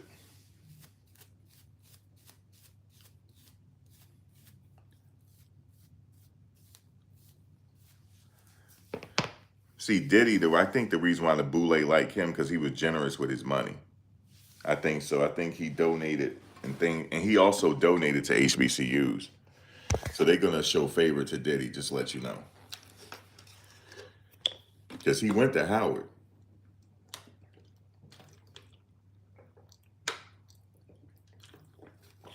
And he threw parties there. He was known for that, throwing parties at Howard. And then, like I said, he got the job at Uptown. And he was working at Howard when he was working at Uptown. And then he got so busy he had to quit college. But that's his story, man. Diddy been around for a minute. So you know he don't donated money and help people.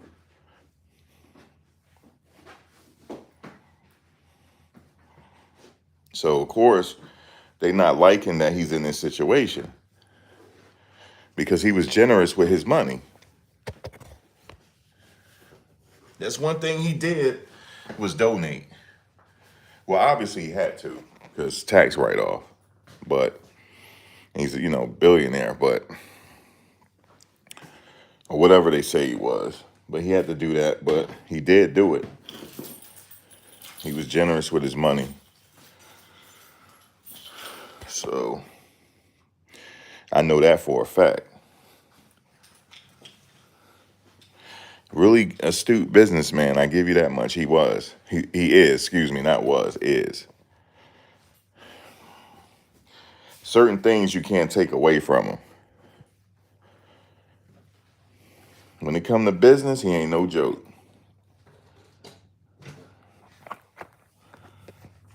Let me see. That's what we were talking about earlier with that whole like music and stuff. He really mattered. He did a lot for the industry. Much so that people say he's a gatekeeper.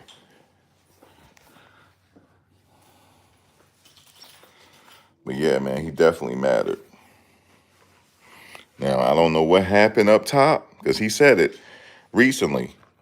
Well, he said this years before he got in trouble. He said, when you go up top, there's new doors, and that means new challenges that you have to go through.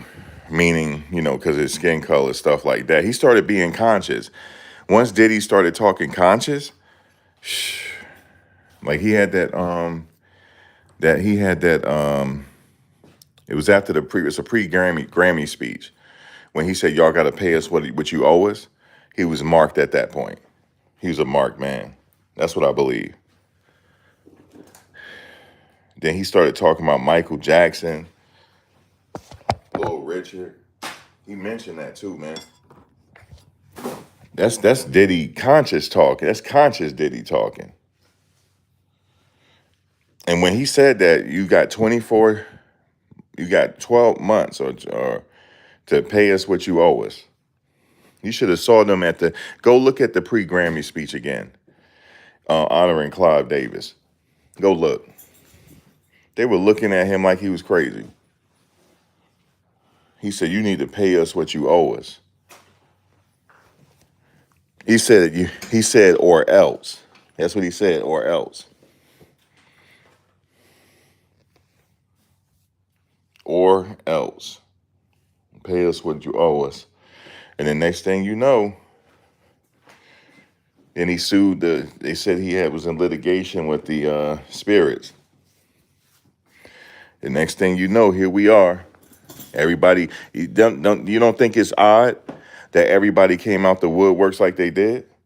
See, that's why I'm shadow banned, because I'm just telling you. I could see it. Everybody came out the wood. I'm not saying he's innocent now. I'm not saying that, but I'm just saying everybody came out the woodworks, man. Everybody got a case, man. And it was like, it happened in record number of time. All those cases, meaning all them cases written up that quickly. I mean, they used Chat GPT too. I know they did. I could tell. They used Chat GPT as well, man, to write up them cases. But they were writing in record number of time. Everybody came, I got this. Everybody came out of the blue. I'm not saying it was a setup, but something going on. And they had a little time to prepare for it. It was time to prepare. When he went after them, saying you got to pay us or else, you know how dangerous that is? You know how dangerous his clout was? That if he had got us all on the same page and had us all in tune and had us all on code, that's dangerous. They shut that down, man. He said, you and talking about his black political party? Oh, they shut that down, baby. He started getting conscious. I never, I never really heard him talk like that. He started calling people king and all this stuff. It's like he was trying to get conscious, and they shut it down. That's what that seemed like. That man was trying to get conscious on us, and they shut it down.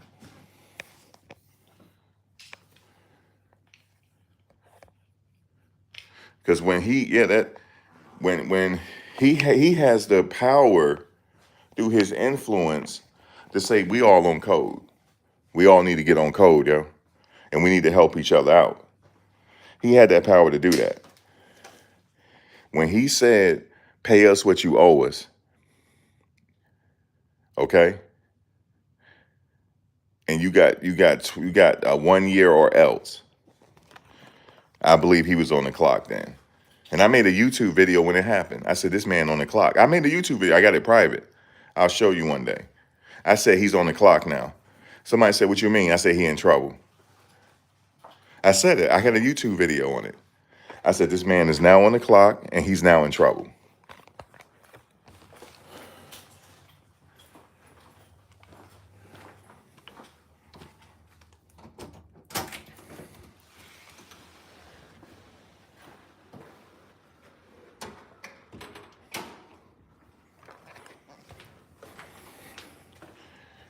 He is now on the clock and he's in trouble. I said it. I made a whole video on it.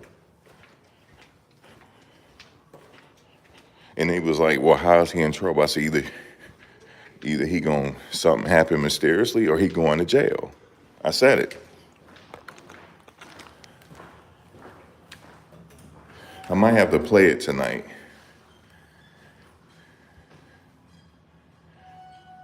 Do you realize what kind of power he had? And he's in the arts. He's in the creative arts. He makes you feel good with the music. I believe I believe he was getting conscious because of the stuff he was talking about. He said we need to stick together. We need a black political party. If they don't listen to our struggles, we ain't voting. That's when he was in trouble, man.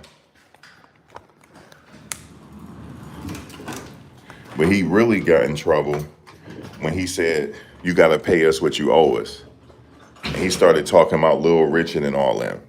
But even though Michael Jackson, he got Lil Richard straight before he passed.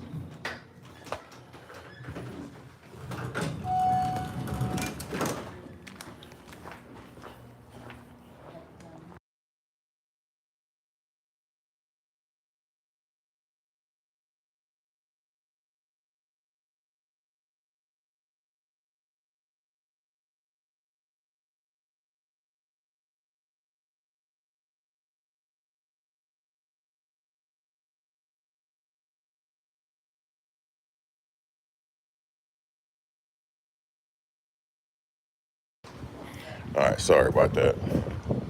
Yeah, man.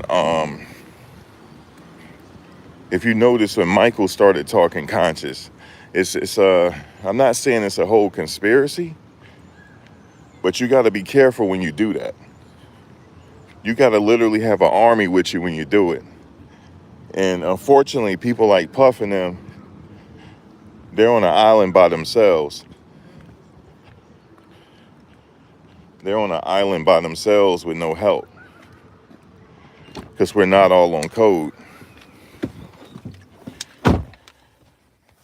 But when he started saying pay y'all owe us and all that, yeah, I knew it was a matter of time at that point.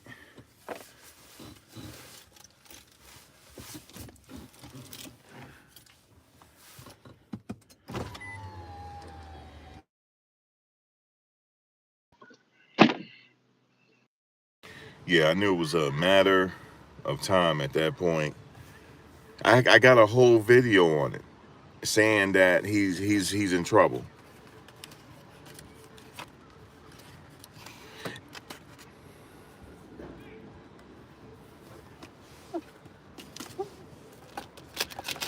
because this is all, it seems, for me, I don't know.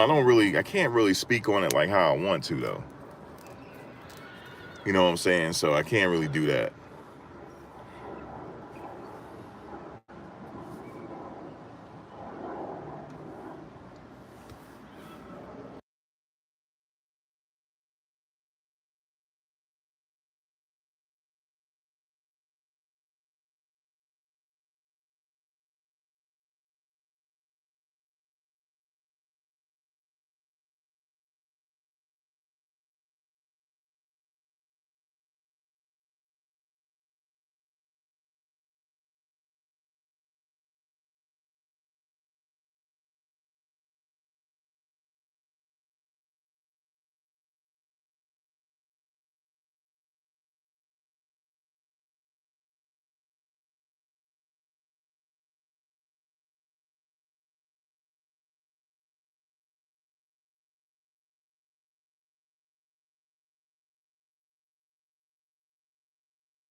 All right.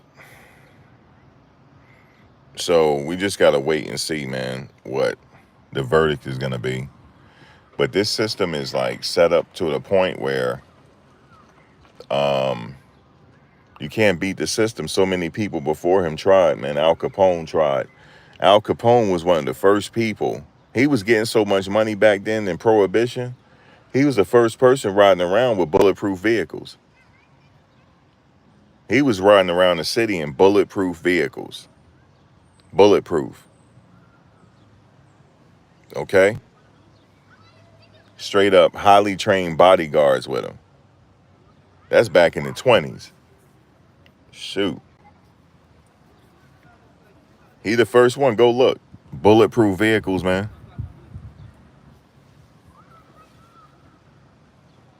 And they eventually got him, you know. Um, all them guys went down. That's just how they go, man. It's hard to beat them, and especially when they got fouls on you. But at this point, it's up to the jury. I want to say that.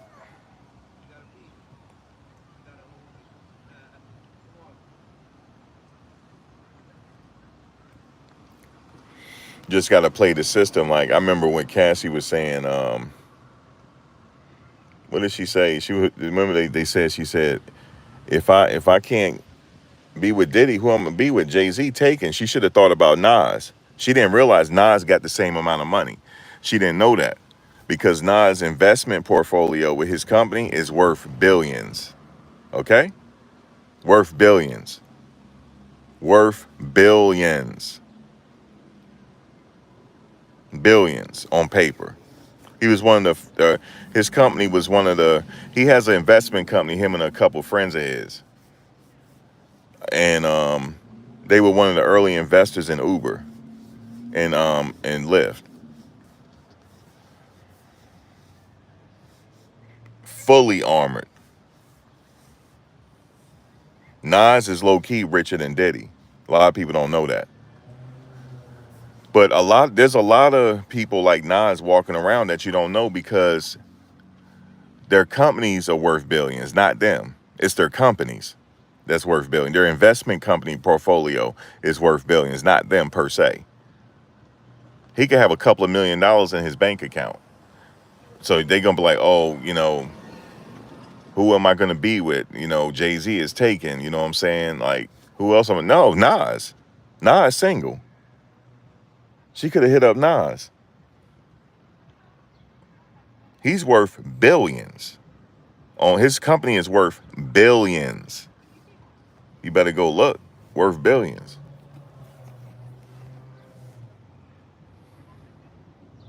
He's off the radar, just like a lot of people. There's a lot. Did you know that within the past 8 years, there was more millionaires created in the United States in the history of the United States? And a lot of them living in New York. And they all young. It's from social media and Bitcoin. Who you think stay in them high rises? It'd be YouTubers standing there, yo. YouTube is so vast that you wouldn't think that YouTube have all the millionaires. YouTube, if you look at marketing, right? Just look at marketing. When you're trying to market your product, you find your audience, your demographic, and within which each demographic there's micro demographics within the demographic, which means as we call it in YouTube sectors. So just say sectors. There's different sectors of whatever subject matter you're interested in.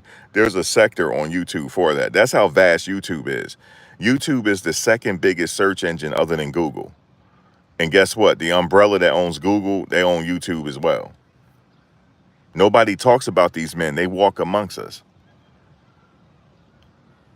But any subject matter, you're going to have a key influencer within that demographic, whatever sector you're in. They even have a Mo 3 sector, man. Did y'all know that? They got a Mo 3 sector, man. I call this right now the puff sector because we're interested in this puff subject matter. So within the sector, you have certain YouTubers that's bigger than others. That's in every sector in YouTube. There's people right now. There was a woman out here just walking and she was vlogging.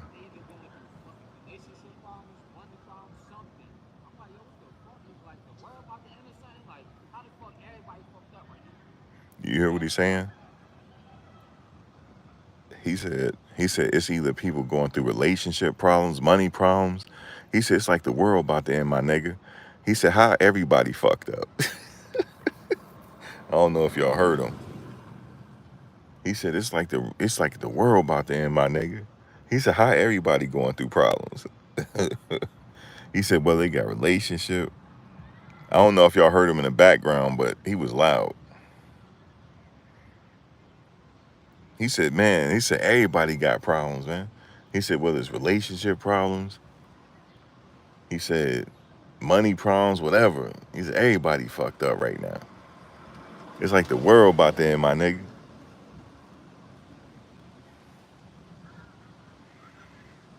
We all just winging it.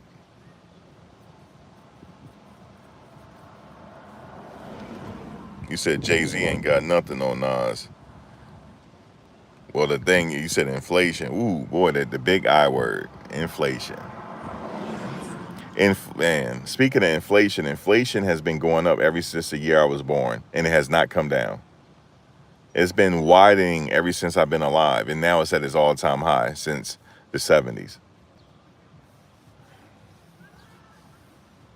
That's why people are looking for other alternatives, like moving to Thailand or certain things like that, because it's cheaper there. You know, moving to anywhere in Southeast Asia. But Nas, yeah, you say you like Nas. Nas, she didn't know that. I remember, you know what I said that? I said, what do you mean she couldn't find Nas is right there. But see, Nas he wouldn't entertain her though, because he cool with Puff. He know Puff. He wouldn't have done that. Nas wouldn't have done that. Even though in the industry, what did Tupac say? It's everywhere I go, it's the same old hoes. That's what Tupac said. But Nas off the radar, yo. You don't know what he doing. He chilling, straight chilling. Yo, and he just cool, man. I remember it was a video on Puff channel. They ran into Nas, and he was just sitting there, yo, just chilling, yo, like just old retro style. Had a Sergio Tacchini suit on, just retro. And I saw her side eyeing him. I saw it. I saw her side eyeing him, yo. Cassie was side eyeing him. Cassie, if you listening, you was side eyeing him. You sure was. She was like, damn, look, man, you know what I'm saying? She was side eyeing him. I saw it. Nas just be chilling, man. He just be chilling. You know, you ever see somebody just chilling, man? He just chilling. Straight billionaire. She don't even know it. Straight billionaire. She was side eyeing. If you go look at some of his vlogs, it's a one vlog they ran into Nas. He was just sitting there. Puff was like, you know, Puff was cool with him. He just talking for a minute. What's up, Puff? You know what I'm saying? Like just chilling. And Puff was like, what's up, King? He said, what's up, Nas? What's up, King? He said, what's up, King? You know, like they shared pleasantries. But she was side eyeing him. She was sitting on Diddy's lap. She was sitting on Diddy's lap, and she was side eyeing him. She sure was. Sure was. Cassie, if you ever hear this, I know she'd start laughing to herself. She's probably gonna be like, I'm lying. But anyway.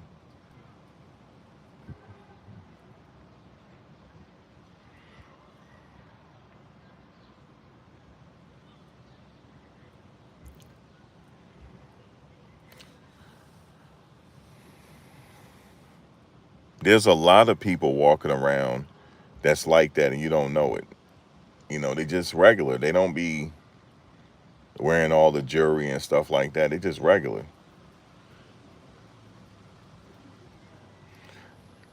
I need to figure out that Bitcoin, man, for real. Me and my mother was talking about it. She said, what you know about that? I said, what you heard about it? She said, yeah, you tell me about it. I said, I got to research it some more. It was she was sitting on Puff's lap, And he was talking to Nas, and she kind of was like looking in a different direction, but her eyes was going another direction. She was side-eyeing him.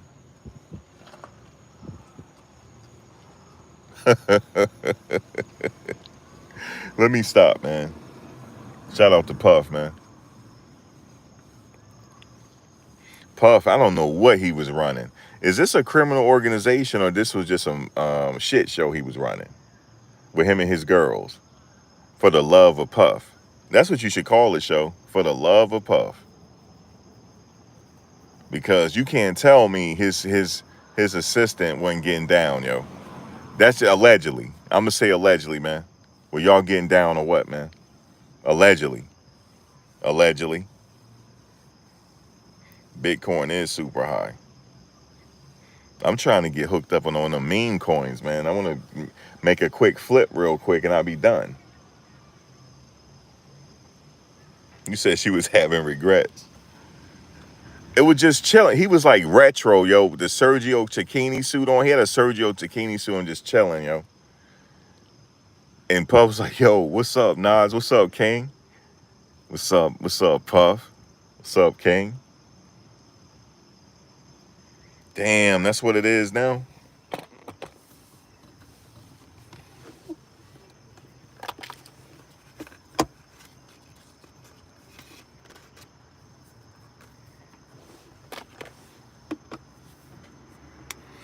Well, hey, Anita, we just sitting here kicking it, man. That's it. We just kicking it.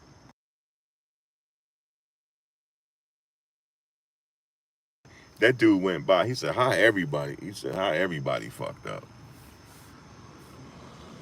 He said, it must be the end of the world type shit. He said, everybody fucked up. He might be right about that, yo. I don't know, I got a feeling, man, like things, like time sped up on us and they not telling us. That we ain't even really in 2025, yo. It kind of sped up on us, yo. They already said our universe is in a black hole. They already said that. I don't know how they know that. They always be coming up with some new shit.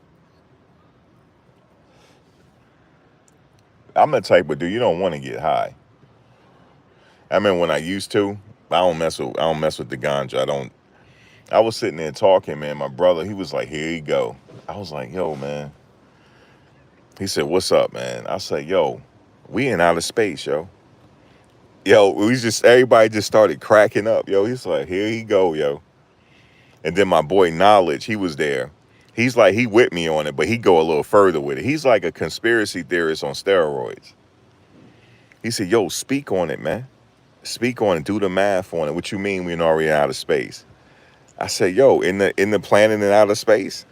And he said, yeah. I said, we in outer space, man. But we just covered by the veil. He said, speak on that, man. What's up with the veil? I don't know what I was talking about.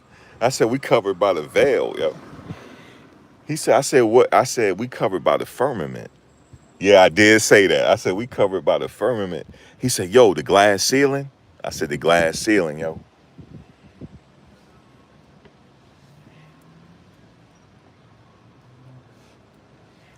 And then my boy Roger, now Roger be saying some crazy shit, okay, that don't make no sense. He was like, yo, I got a question. He was high too. Now this is some crazy shit. I thought I'd be saying some stupid shit. He said some crazy shit. He was like, yo, you ever notice it's dark in outer space, yo? Everybody like, where is he going with this, yo? Where is he going with this? It's dark in outer space, man.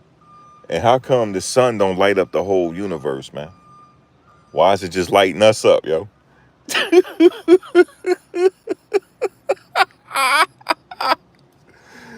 Yo, he was like, how come it's just lighting us up, man? He said, you know why? I said, why, Roger? He said, because we getting beamed here, yo. He said, this the Truman Show, yo. That's why. That's why. This the Truman Show, man. We on somebody's table in a bubble. He said, this is the Truman Show. Now, he messed your high up. I'm like, wait a minute, man. I thought I was saying, so reserve the stupid shit for me, man. He said, yo, man. He said, we get our light from the sun, right?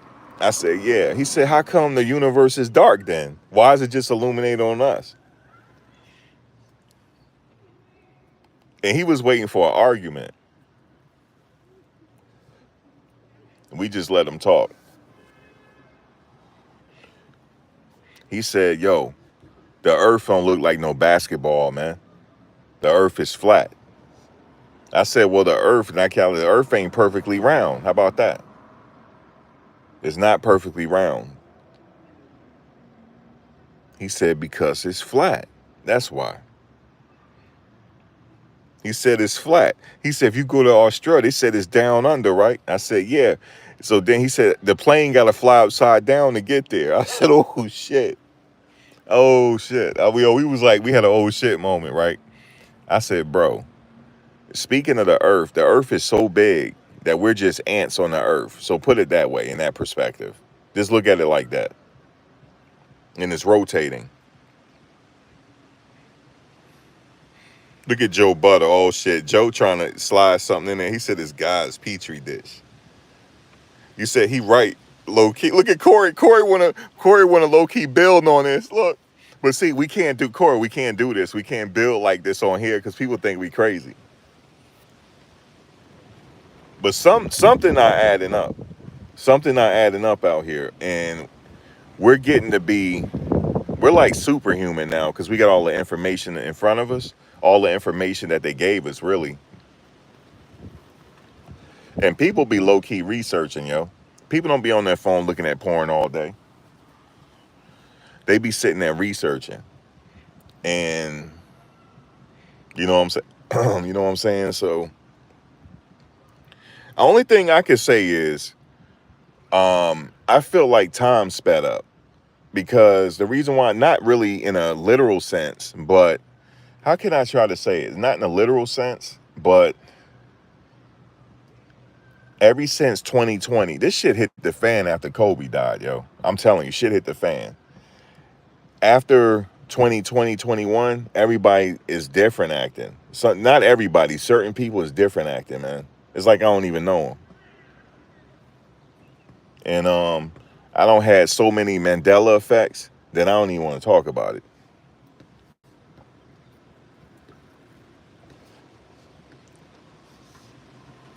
The Mandela effect started when my mother was in school. Certain people my mother's age think that Mandela died in jail. And I remember when he got set free. And when he got set free, the people was like, I thought he died. That's the Mandela effect, if you don't know.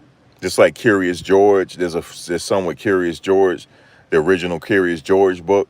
Some people said he had a tail and all that. That's a Mandela effect. There's several of them, even the Monopoly game. There's several of them. So that, I don't know, man. It's just like, if you think about this, right? Everything is set perfect for life to exist. Everything. Everything is in its perfect alignment for life to exist. If not, then life won't exist. Now, I ask you, why do life exist? Because ice floats. That's why. It's a biological term, meaning that if you look at the food tree, right, the water appears to have frozen on the surface, right? But life still exists in the bottom, in the surface. That's why life exists, because ice floats. Because if the food chain is broken up, we're now on extinction level, like that. Yes, we need the sun as well, but life exists on this earth because ice floats. If you went to biology 101 and 102 in college, you know that. That's a we knew that. We covered that in biology 101.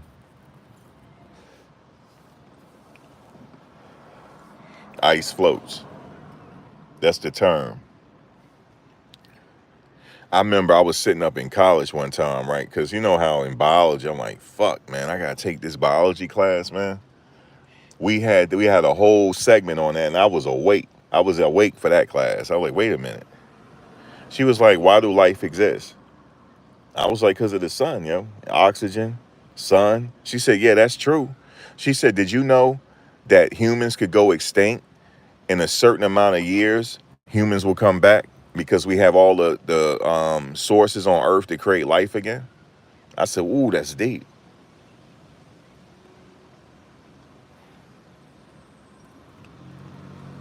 So I stayed up for that class. I stayed up.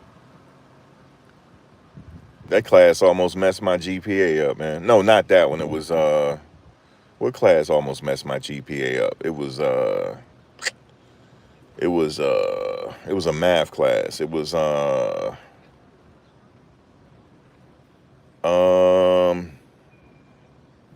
I can't remember. It was a math class though. I barely got it with a C. Barely. But other than that, my GPA was really high. But I couldn't afford law school, yo. I'm lying. I'm real with you. I tell you, man. I people don't tell you their misdeeds and all that, man. I couldn't afford law school, man. Straight up, couldn't afford that shit. I ain't even take the LSAT. I was gonna take the LSAT. I was preparing for it. Then I figured out, I'm not taking these kind of loans, yo. I know lawyers right now that's gonna have loans until they die, yo, and they don't care. That's why you're still able to buy real estate even though you got student loans, because so many people got them. If anything, if Trump do something to handle those student loans, which he's not gonna do, he's not, then things will. See, what they're doing is they building up now. They're building up like all these buildings because they know that the young people can't afford houses. So they're building up. Kind of how they did in China. We're doing it here. We're more so building up. But I don't know, man. This society, man, I'm just kind of just going along to get along, yo. I like the fact that I see people outside doing the park. I love to see this. They're out there playing games in the park. I love this. See, we always revert back to the old ways. Get off the phones and go out in the park and hit the soccer ball around. That's what they're doing.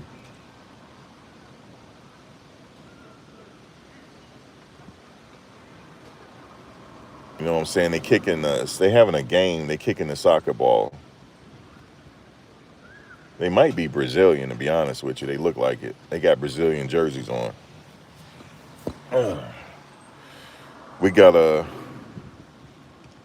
they doing something. They making sure the ball, they like playing, it's almost like volleyball, but they making sure the ball don't hit the ground. Everybody out here enjoying it, man. If the last thing fails, if you going through stress, the best thing for you to do is go outside and just chill. That's it. Go outside, man.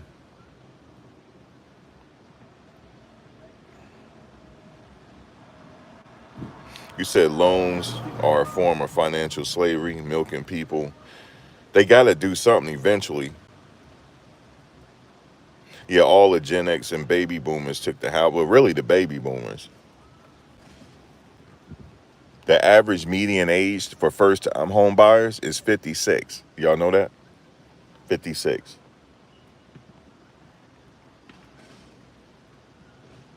You said, yeah, camping, being outside, Ryan. It does. That's a form of grounding because you're probably barefoot when you're camping out there in the bare feet. You're out there grounding. If you can't ground with your shoes, you know you touch a tree, right? Anybody know that? You just touch a tree. That's the same as grounding. And the trees are alive. They just don't talk, but they're alive, though.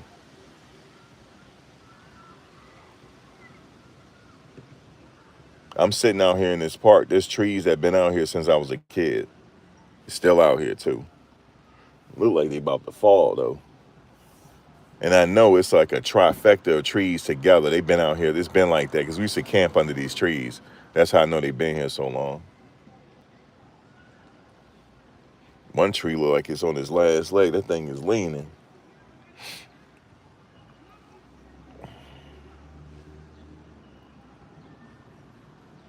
We're electrical beings, right?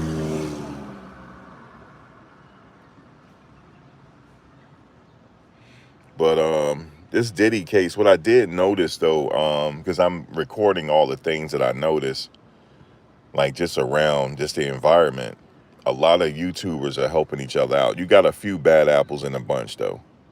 I wouldn't say bad apples, but you got a few that they don't mind a little controversy. But other than that, even they chilling. They not really causing a stir. Not like it, not like that, no. They just out there getting that content, you know what I mean? They trying to make it.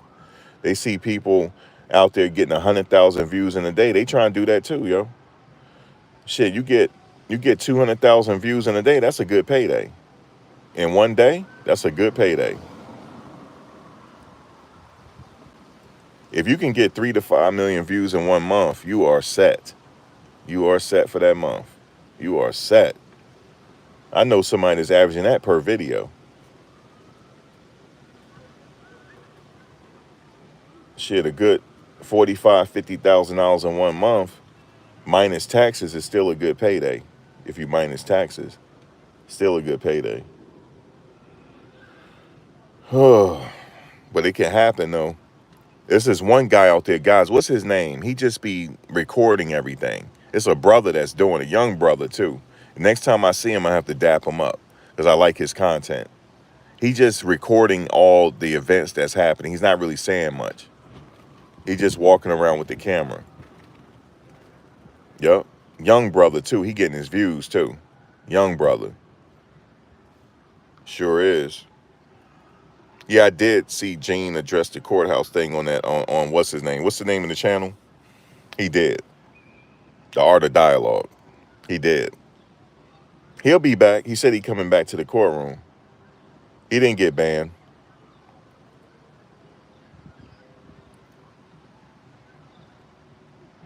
Gene saw me too. He stared at me for a minute. Like he recognized who I was. I know he do because my brother Born know Gene. He been to his house for a cookout. And when he was at his house for a cookout, he FaceTimed me. He's like, yo, I'm at Gene house right now. It was last 4th of July. No, last Father's Day last year.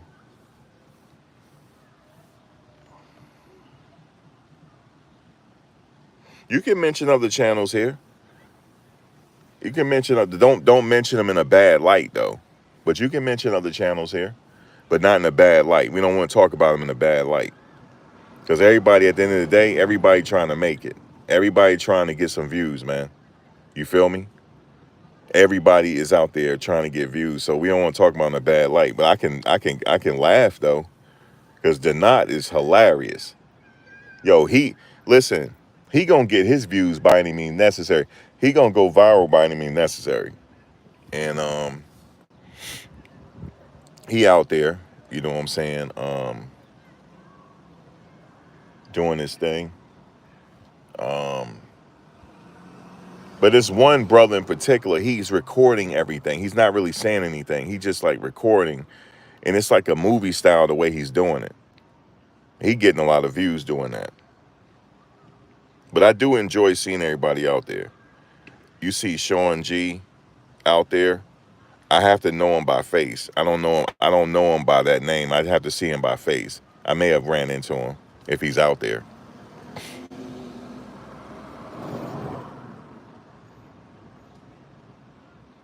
Is his name Supreme? Pac-Man, is that who it is? That be going around like recording. He's not really saying nothing. I believe that's him. I see him every day. And the way he walks, the way he hold the camera, it's almost like cinematic, the way he's doing it. Yeah, it's dope. It's dope. You said I'm laughing last night about my impression with his public defender shoes on. Yo, he said, look at him with his public defender shoes on. With your public defender shoes on. He said he had public defender shoes on, man. Damn. Public defender.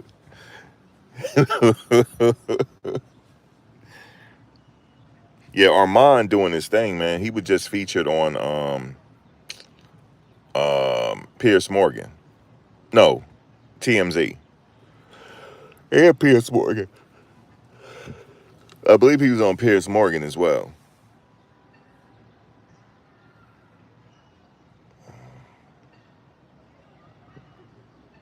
I believe he was on Piers Morgan.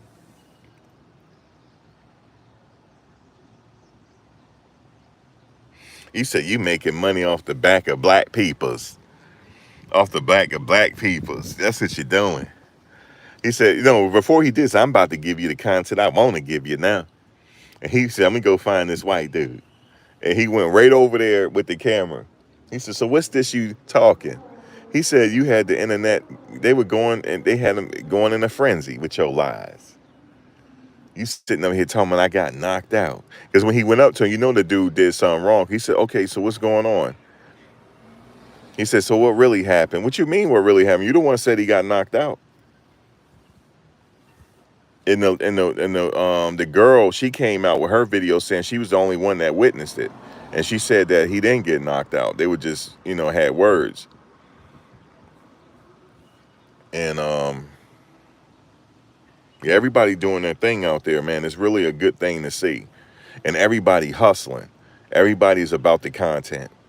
You know what I'm saying? It really is motivating to see them. They put work in. The not and them putting work in. He's really putting work in. He be taking his notes, everything, man. He don't be saying nothing in the courtroom. He's so busy taking notes. Everybody's so busy taking notes.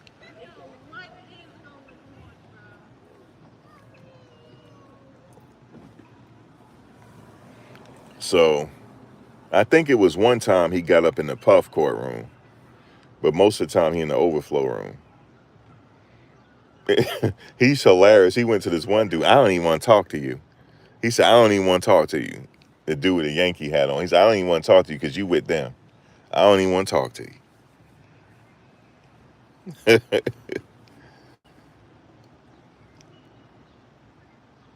Yeah, he said black peoples. He said, "You trying to get money off black peoples." You trying to get, he said, "Yeah, you trying to get a something." So, he said, "So Diddy can smell your pussy." He was like, "Pussy?" He said, "Bussy." It just not is off the, he not right, yo. He not right for that one. He not right for that one, man. And he said it loud too. Everybody was laughing. He said, "So Diddy can smell your pussy." He said, "That's why you want to do it." He said, you getting money off the back of black peoples." He said, "That's what you're doing." And he was like, "No, he wouldn't even let the dude talk. He just wanted to do his thing, get his kind, and walked off. And that's how he did. He just walked off. And then got with the lady. She was like, him and her were going at it. She pulled out her brass knuckles. He said, "I'm scared. Help, help. I'm scared for my life. Help. I'm scared for my life. Help, help."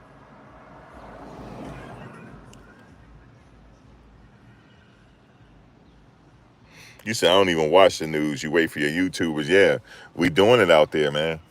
I'll be back in action Monday. I didn't go Friday. Be back in action Monday. I'm gonna get out there early because I'm extra motivated. I'm gonna have my gimbal out and everything. Like, what's his name? The dude that be like taking the cinematic videos of everything.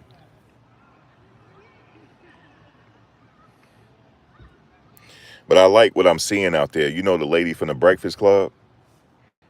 What's her name? Oh shoot.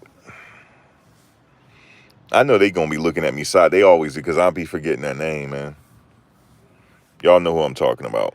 She doing her thing out there. She got interviewed by the news. She did her commentary, right? And then the news set her aside and started interviewing her. Lauren, yes, Lauren LaRosa. She started. The news outlets was like coming to her. It was one by one and interviewing her. She doing her thing. She mad cool though. Mad cool. She gets in. She gets in there where Puff at now. That's where she be sitting at. I don't know if he requested for certain people. I'm not sure, but she gets in for sure. She is there doing her thing, man. And she had her own cameraman following her around. It's legit, man. What she doing is legit. Um, Neek at Night was there. She was there doing her thing. What's his name showed up now? Jonathan Lee Riches. He showed up. He be out there. Jonathan, y'all know Jonathan Lee Riches. He out there, but he kind of in the cut though, like commentating on everything.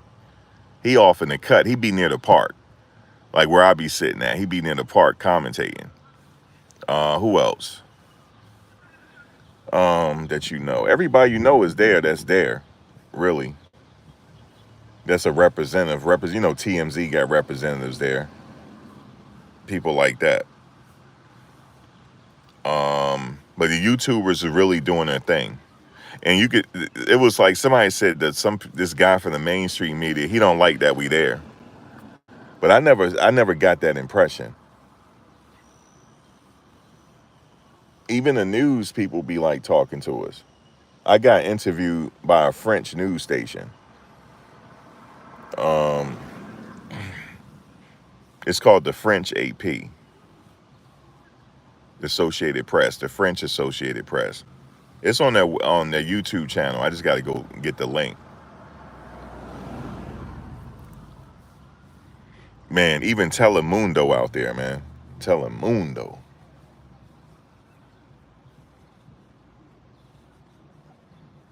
ET is out there. Entertainment Tonight. That's the girl, the one of the ladies that was getting interviewed on there. She was sitting eating now ladies in front of me, and I wanted some too. We in the thick of trial. Here it is, Cassie still talking. I'm worried about some now ladies.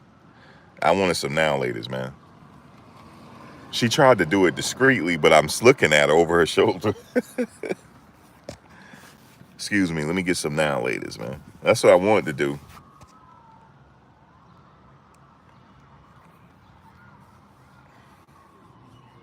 Celebrity Scandalous is hilarious. My homegirl, she hilarious, yo. She was like, look at these girls right here with their high heels and shit. They look important. Like, they look like they belong on TV. They do, because they work for, the, who do they work for? One works for CNN, and the other one works for the Law and Crime Network.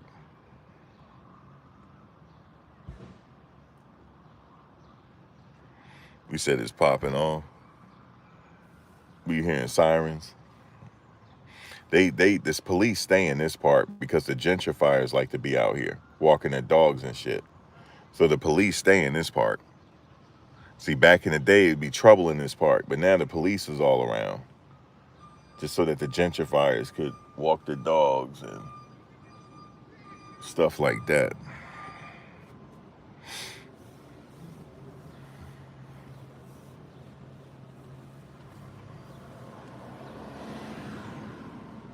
Yeah, I know. Hurry up Monday. I know Monday is where it's going down because she's still on the stand.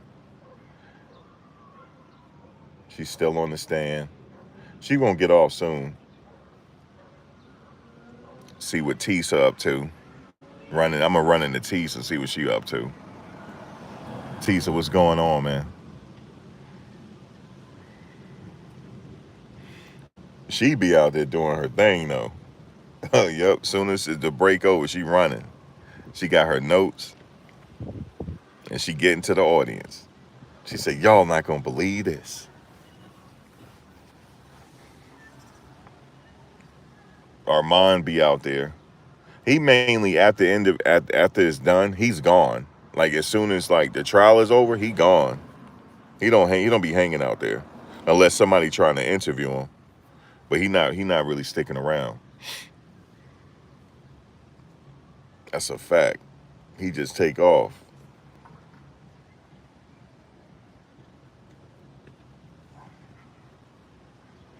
Um, yeah, man, it's everybody's be chilling though.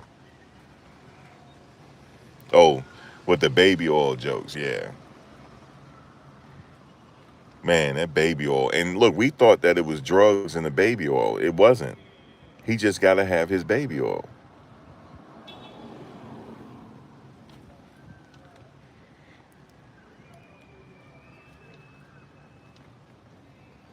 He just gotta have his baby oil.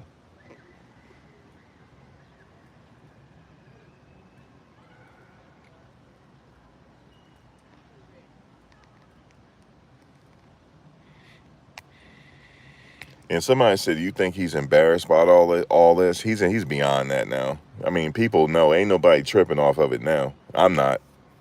It's getting so tired. Nobody's really tripping off of it. It's like everybody got their fetish. Yeah. If he like baby oil, he like baby oil, man. I'm not tripping off of that. I just want to know, are they gonna get him on this Rico? Do they got enough to do it? That's what we all looking at. Can you embarrass a billionaire? I mean, he didn't want us in his business like that. I mean, it sucks that it had to come out, but I know he felt indifferent about it. But at this point, hey man, we know about the baby oil now. It's not a come on.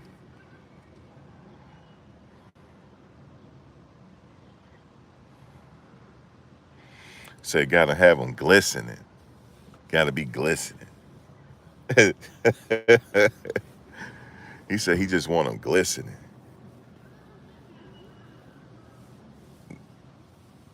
It's gotta be glistening.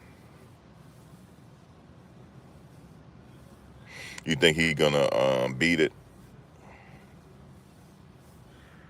It's definitely not a case where he's like, oh my God, this is it. I don't know. It's like I don't know at this point. You said brother Olive, boy, brother Oil Love.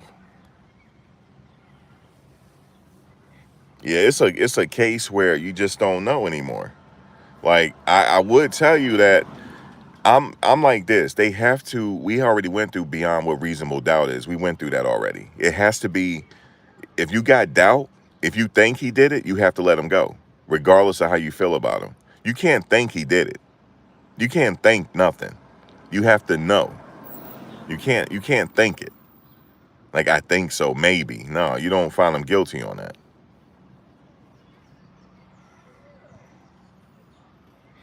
Damn, you say your 14 and 16-year-old boys know about baby oil. They're like, man,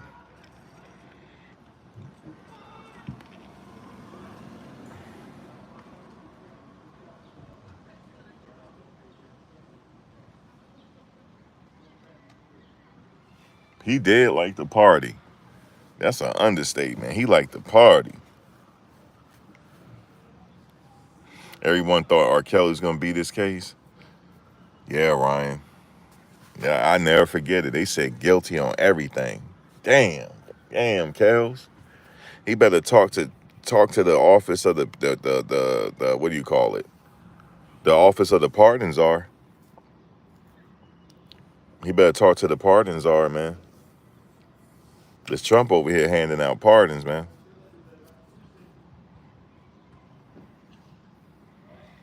I'm gonna tell y'all right now. I'm gonna say it. I'm gonna keep it 100. If he gets out of jail, if he set up another concert, it's gonna be packed. I promise you this. I promise you this, man. You know he trifling, but he made Step in the Name of Love, man. Step in the name of love. Step in the name of... Come on, man. Y'all gonna be sitting up there partying with me. Stop it. Stop it, man. He ain't nobody made more hits than R. Kelly. I'm just telling you this. That's a fact. Okay? Ain't nobody made more hits than R. Kelly. Nobody. Nobody. In the planet Earth. Nobody. This man made Go Half on a Baby a hit. Who the hell got that type of creative juices to make Go Half on a Baby a hit? It's your birthday. Remember that song? He even had the Steppers on stage, the Chicago Steppers. Come on, man. They'll be stepping with him again. No, he gonna drop a concert once he get out. Because I heard he preserving his voice because Medea daughter is a CEO in the jail, the prison he's at. She said he sings every morning. And all the inmates in there look forward to it, and they be dancing and all that shit. She said it sounds like the radio when he's still singing. So he's preserving his voice to something. He must know something. Oh, you know what they said? R. Kelly was like, "Do you think Diddy's coming here?" He said, "If he come here, y'all, they might want to move me or something." He's talking about this now, and they said, "No, Kels, you straight." He said, "Yeah, but if he come here, then y'all might move me." They said, "Nah, we not moving you." Yeah, he talking about it. Yeah, he sings every morning, and they be looking forward to it. All the people in there, they be looking forward to it, and they all cool with him. Kels, Kels, Kels. It basically my thoughts on him is he had a mind of a teenager, if that makes sense. Something stunted his growth, and I believe he got something stunted his growth mentally. But shit, a genius making hits though.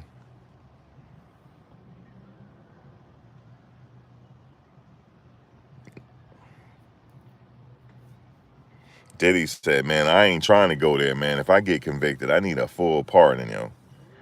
What he got to do is I publicly want to say I apologize to the President of the United States for what I said. I apologize. I apologize. You a good man.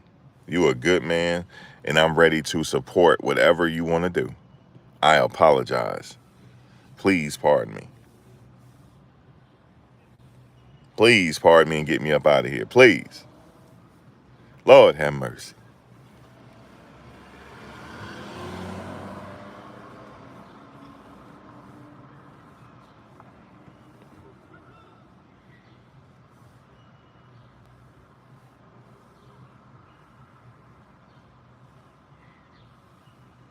You said even if he does that, it's too late.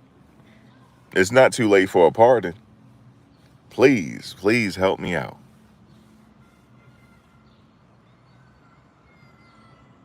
Yeah, he pardoned two of them. I don't know who the second one is. I know he pardoned NBA Youngboy. I don't know who the second rapper is. I just know he pardoned one. You said he'd change his mind if he did it. Well, he has to be. They have to. There has to be a public apology or something. Like, please, I'm sorry. I didn't mean to talk reckless, Mr. President.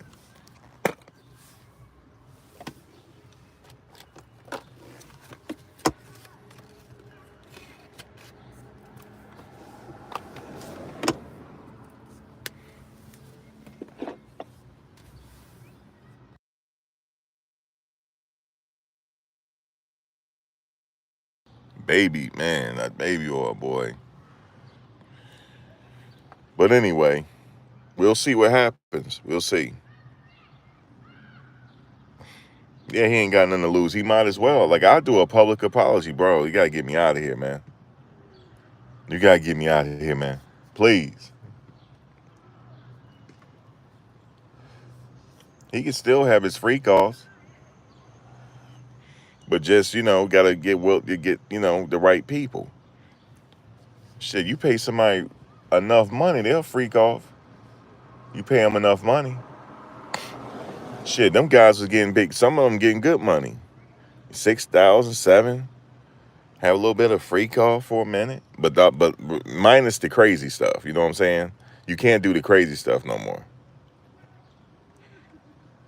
Everybody got to be down with it.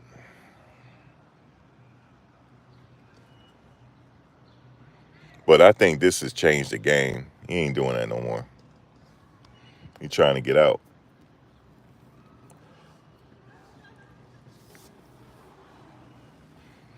He'll make some money off a book though. Hell of a book deal. His experiences. Yeah, working 4 to 5 days straight. He got chill with that, yo. He got chill with that. Forget assistants. I just hire my kids, yo. Y'all my assistants. Fuck that. Y'all gonna work for this money. Put them to work. But this don't work that many hours though. You know what I mean? But he know now who really is his family, who really is cool with him. Like the guy that be having the free puff shirts, that's really his dude, yo. That's really his family. They family at this point. I know they known each other since kids, but that's his family. He there every day. What we call holding him down. You know what I'm saying? And that's what's keeping him going. His family holding him down. They doing a good job. They hold his boys, they holding him down, yo. You know what I'm saying? They holding dad down. And I don't expect nothing less. That's what they supposed to do. You said he got to yell at women. No, he got to chill with that. I wish this would have been on TV. I know, Nikki, it don't hit the same, do it. The only thing I could say is if y'all could come to New York, just stop by. Give me a head nod. Like Max out here bumping his gums. That's all you got to say.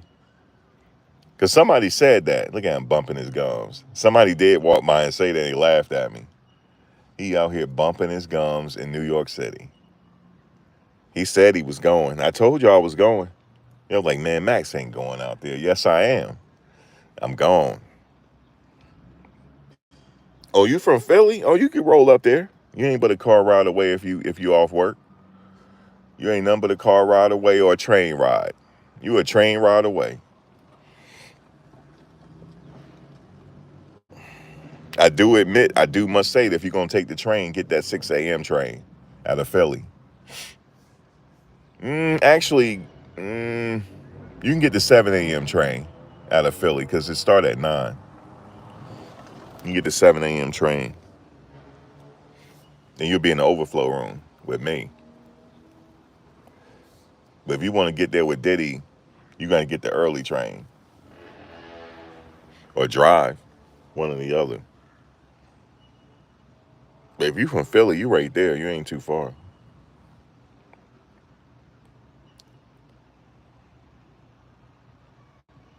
I'm going to tell you something. As far as following a case, the craziest case, well, one of the craziest for AR Ab, yo. AR Ab. Somebody hit me up. I made a video on him. Somebody emailed me and sent me some on Instagram talking about I got a no-fly zone in Philly.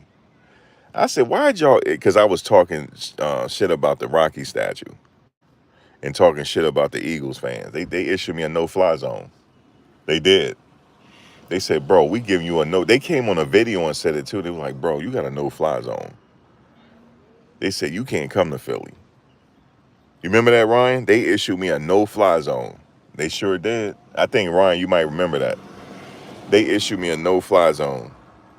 They did. I said, why y'all doing that to little old me? They said, bro, you got a no-fly zone, man.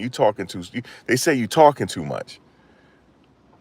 I said I was going to lay my jet coat on the Rocky statue. Yeah, they issued me a no-fly zone.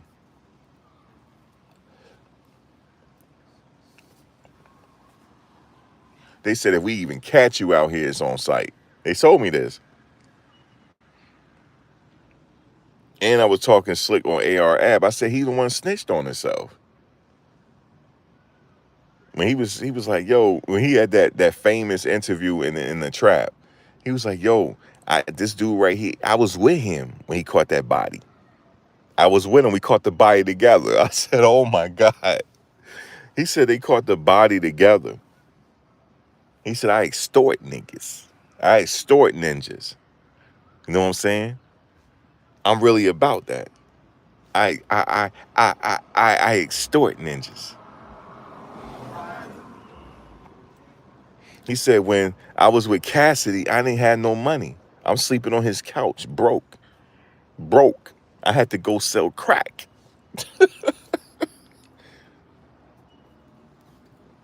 He said Cassidy took him to the black bag spot in New York and got on some bootleg Air Force Ones. Yo, I was rolling. Nobody is better than nobody. That's the great AR Ab, yo. Nobody have an interview like that.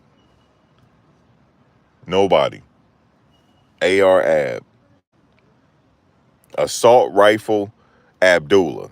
That's what it stands for. AR-AB. AR-AB is Assault Rifle Abdullah, yo. And I said, this man is sitting up here self-snitching. They said, bro, man, you talking a little too much, man, about AR-AB in Philly, man. You got a no-fly zone.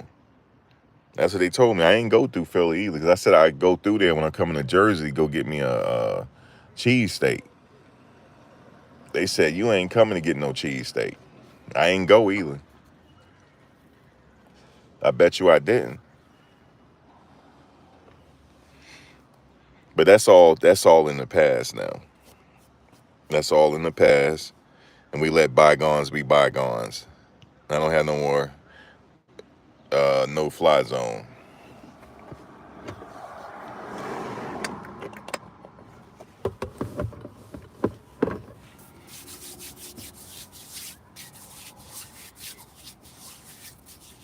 I said that too, man. Y'all offering little old me a no-fly zone. They offering little old me a no-fly zone, man.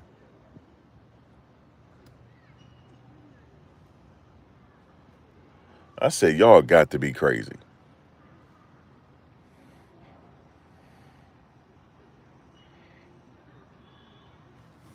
I said, I'm going to Geno's, yo. They said, no, you're not. No, you're not.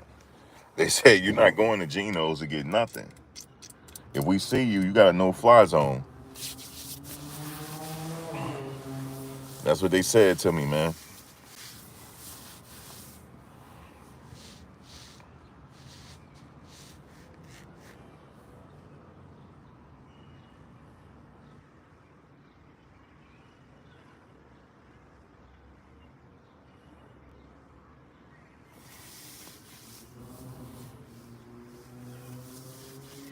They said, we going to issue you they issued me a no-fly zone.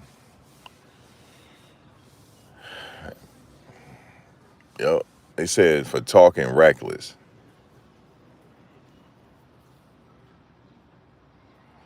He said, we gonna need you to just drive. Yeah, I ain't getting no cheesesteak, man. I supposed to be on a diet any damn way. No more of that. Ryan, you remember that? That was crazy. You said pick you up in your Toyota Corolla. Hey, shit, you riding. As long as you got wheels, that's it. I was talking reckless back in the day, yo. I said I was gonna go to Umar Johnson school and just chill and just vlog right in front of his school, yo, when he out of town. Man, his people came my way, yo. They sure did. Ryan remember that. I had beef, yo. I had beef with Umar people, man. That was crazy. So I learned my lesson. Ryan been through all the wars. I learned my lesson. No more talking reckless. I am professional.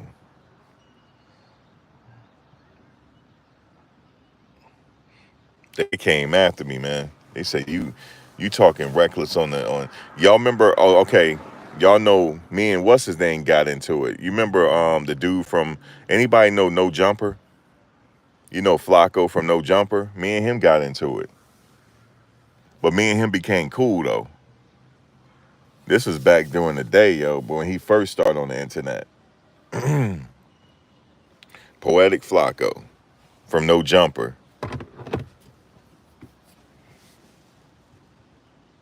Yeah, they were doxing and all that. Flacco, all of them were doxing me.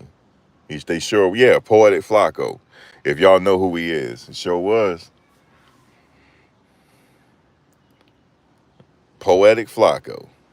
But he cool though. Flacco cool. But it's all good. We all cool now. Everybody cool again. We all cool. Everybody doing their thing. So that's a little history there.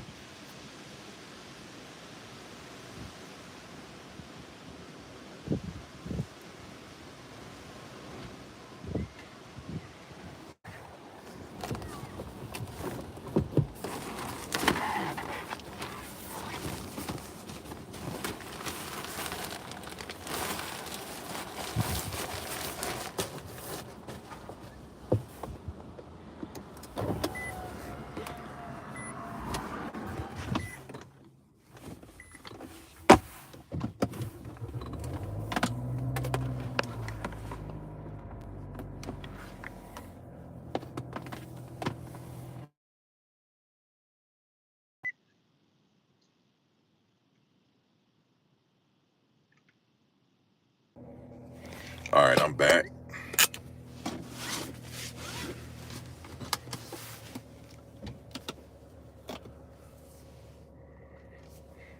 But yeah, those were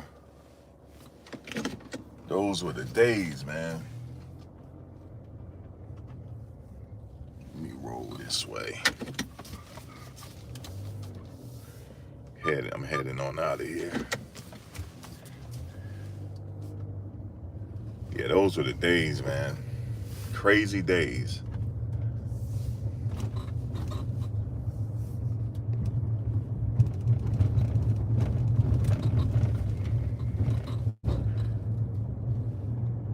But he doing his thing on No Jumper now, Poetic Flacco.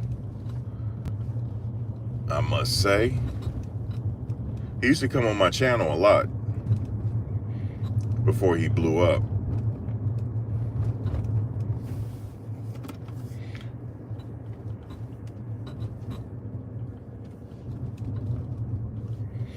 But Umar cool. He cool. I have to see what he's saying about this Diddy situation. I haven't really get on Instagram to check.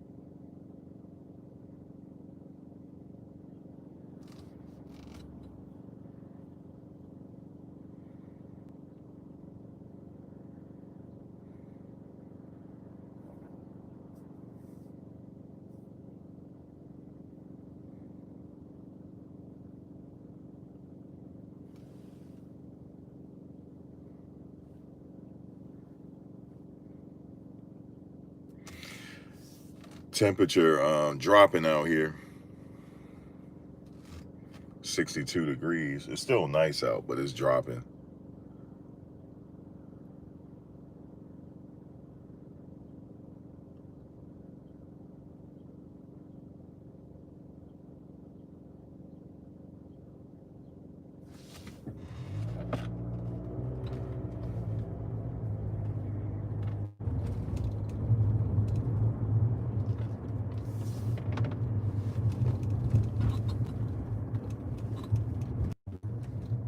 I see a lot of people out here delivering like DoorDash on bikes. They got the electric bikes.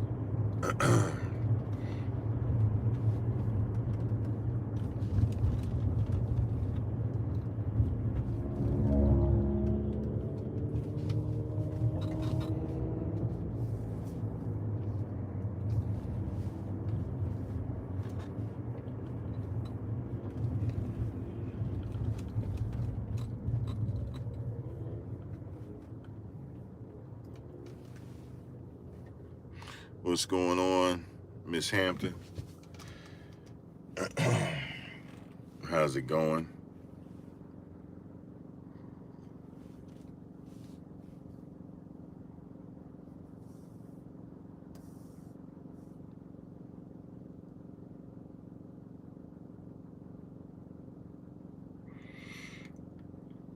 Riding around the old neighborhood, man. My old stomping grounds over here. A lot of these houses are boarded up. It's crazy. You got a lot of new houses over here too. Did they tear down the projects? I think they did. Let me see. I don't see nothing over here. They tore that stuff down. Ugh.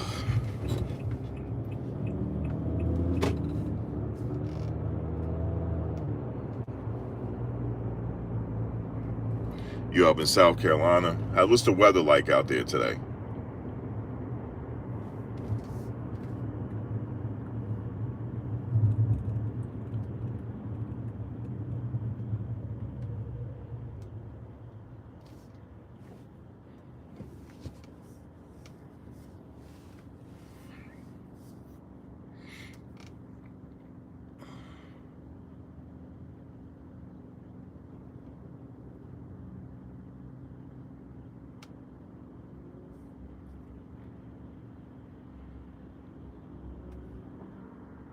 Oh, clear and sunny.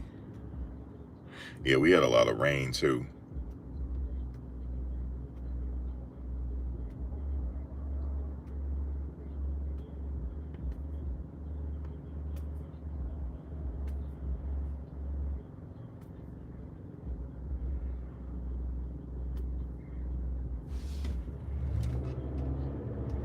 Yeah, we had a lot of rain and stuff like that.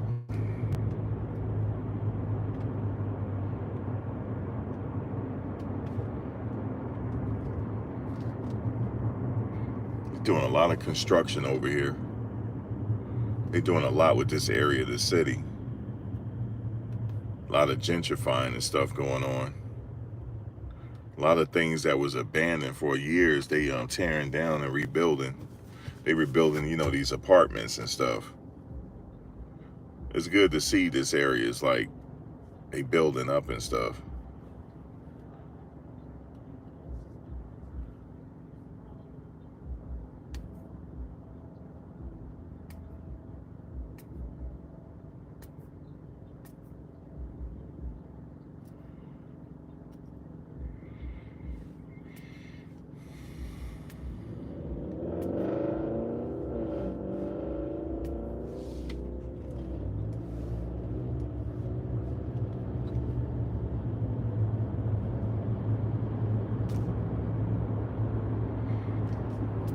I'm gonna be back out here Monday early.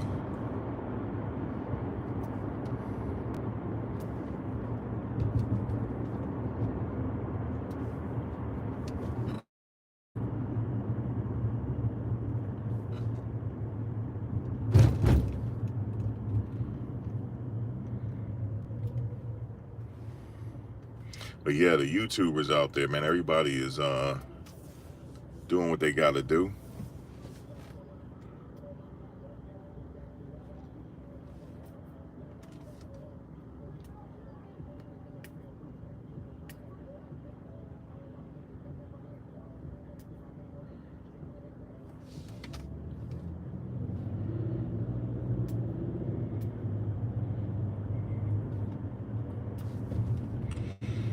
Yeah. About to get off in a second. I'm just going to my destination.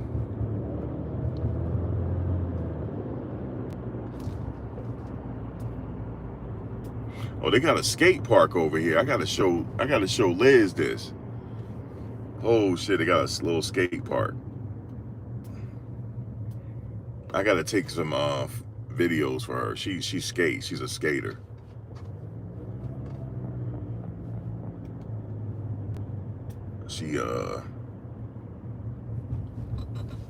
She be out here she be skateboarding. She would love that right there. That skate park.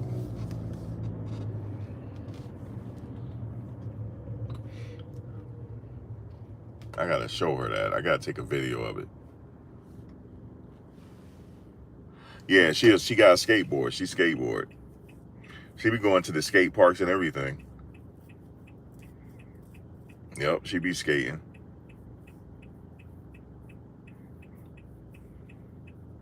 That'll be down her alley if she sees something like that. She'll probably travel with her skateboard. Yeah, she hardcore with it. She hardcore with the skateboard life.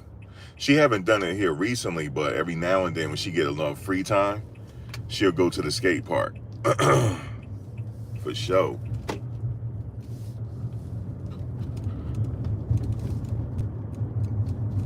Damn, did I miss my turn? I sure did. That's all right, I could go this way.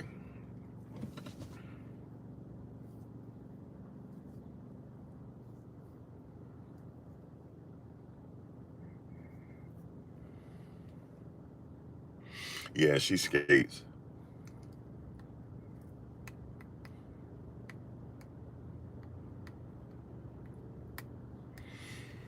Oh, what we got here? I just found a car wash, Turbo Express car wash. Yep, I just found one. I gotta use that. I didn't even know this was here. Yeah, I saw the Big Gene interview on the Encounter. He didn't get banned from the courthouse. He can go back. He just chilling for a minute. He also said he was gonna give YouTubers a chance. If he see him, he'll give him a chance and ask him a question. So hopefully he'll give me a chance because he saw me. Hopefully give me a chance. I'm gonna definitely, when I see him, I'm gonna hit him up. I'm gonna tell him like, yo, you my boy, y'all, you cool with my boy, man, from the Sandbox. He probably already know that though.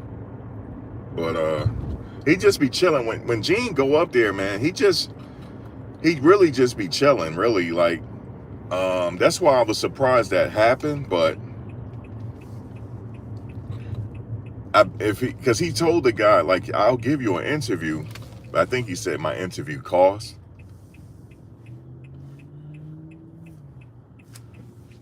But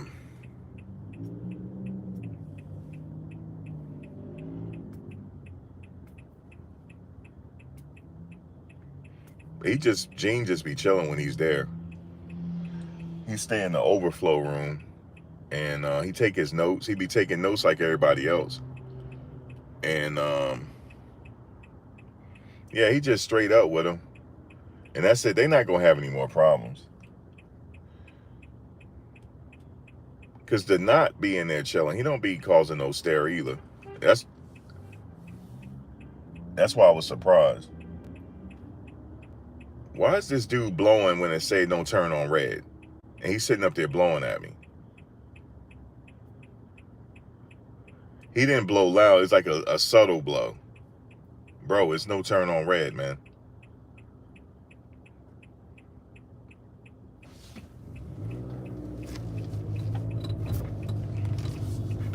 Me and these drivers, man, I tell you.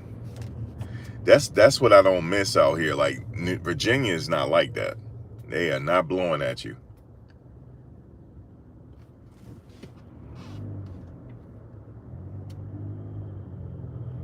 VA.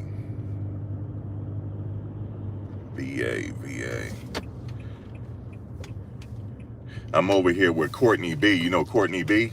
He said he got shot. I'm right over here where he said he got shot at. Courtney B. Right over here.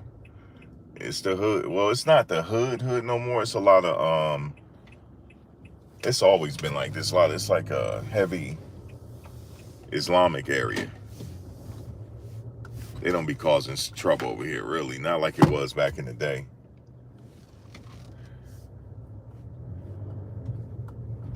But he said he had got shot over here. He had mentioned that in one of his interviews, Courtney B.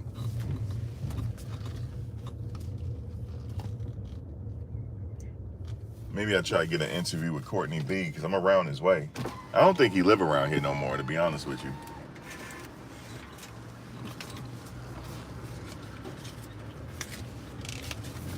Yeah, I don't think so. I don't think he live over here no more.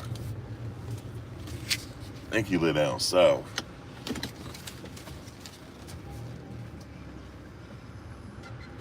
But guys, I'm gonna get out of here. I will catch you guys a little later. I'll be back later tonight. Hopefully I don't fall asleep tonight. I'm gonna have a panel tonight again if y'all want to join. But I will catch you guys a little later, y'all. Thanks for joining. All right, y'all. All right.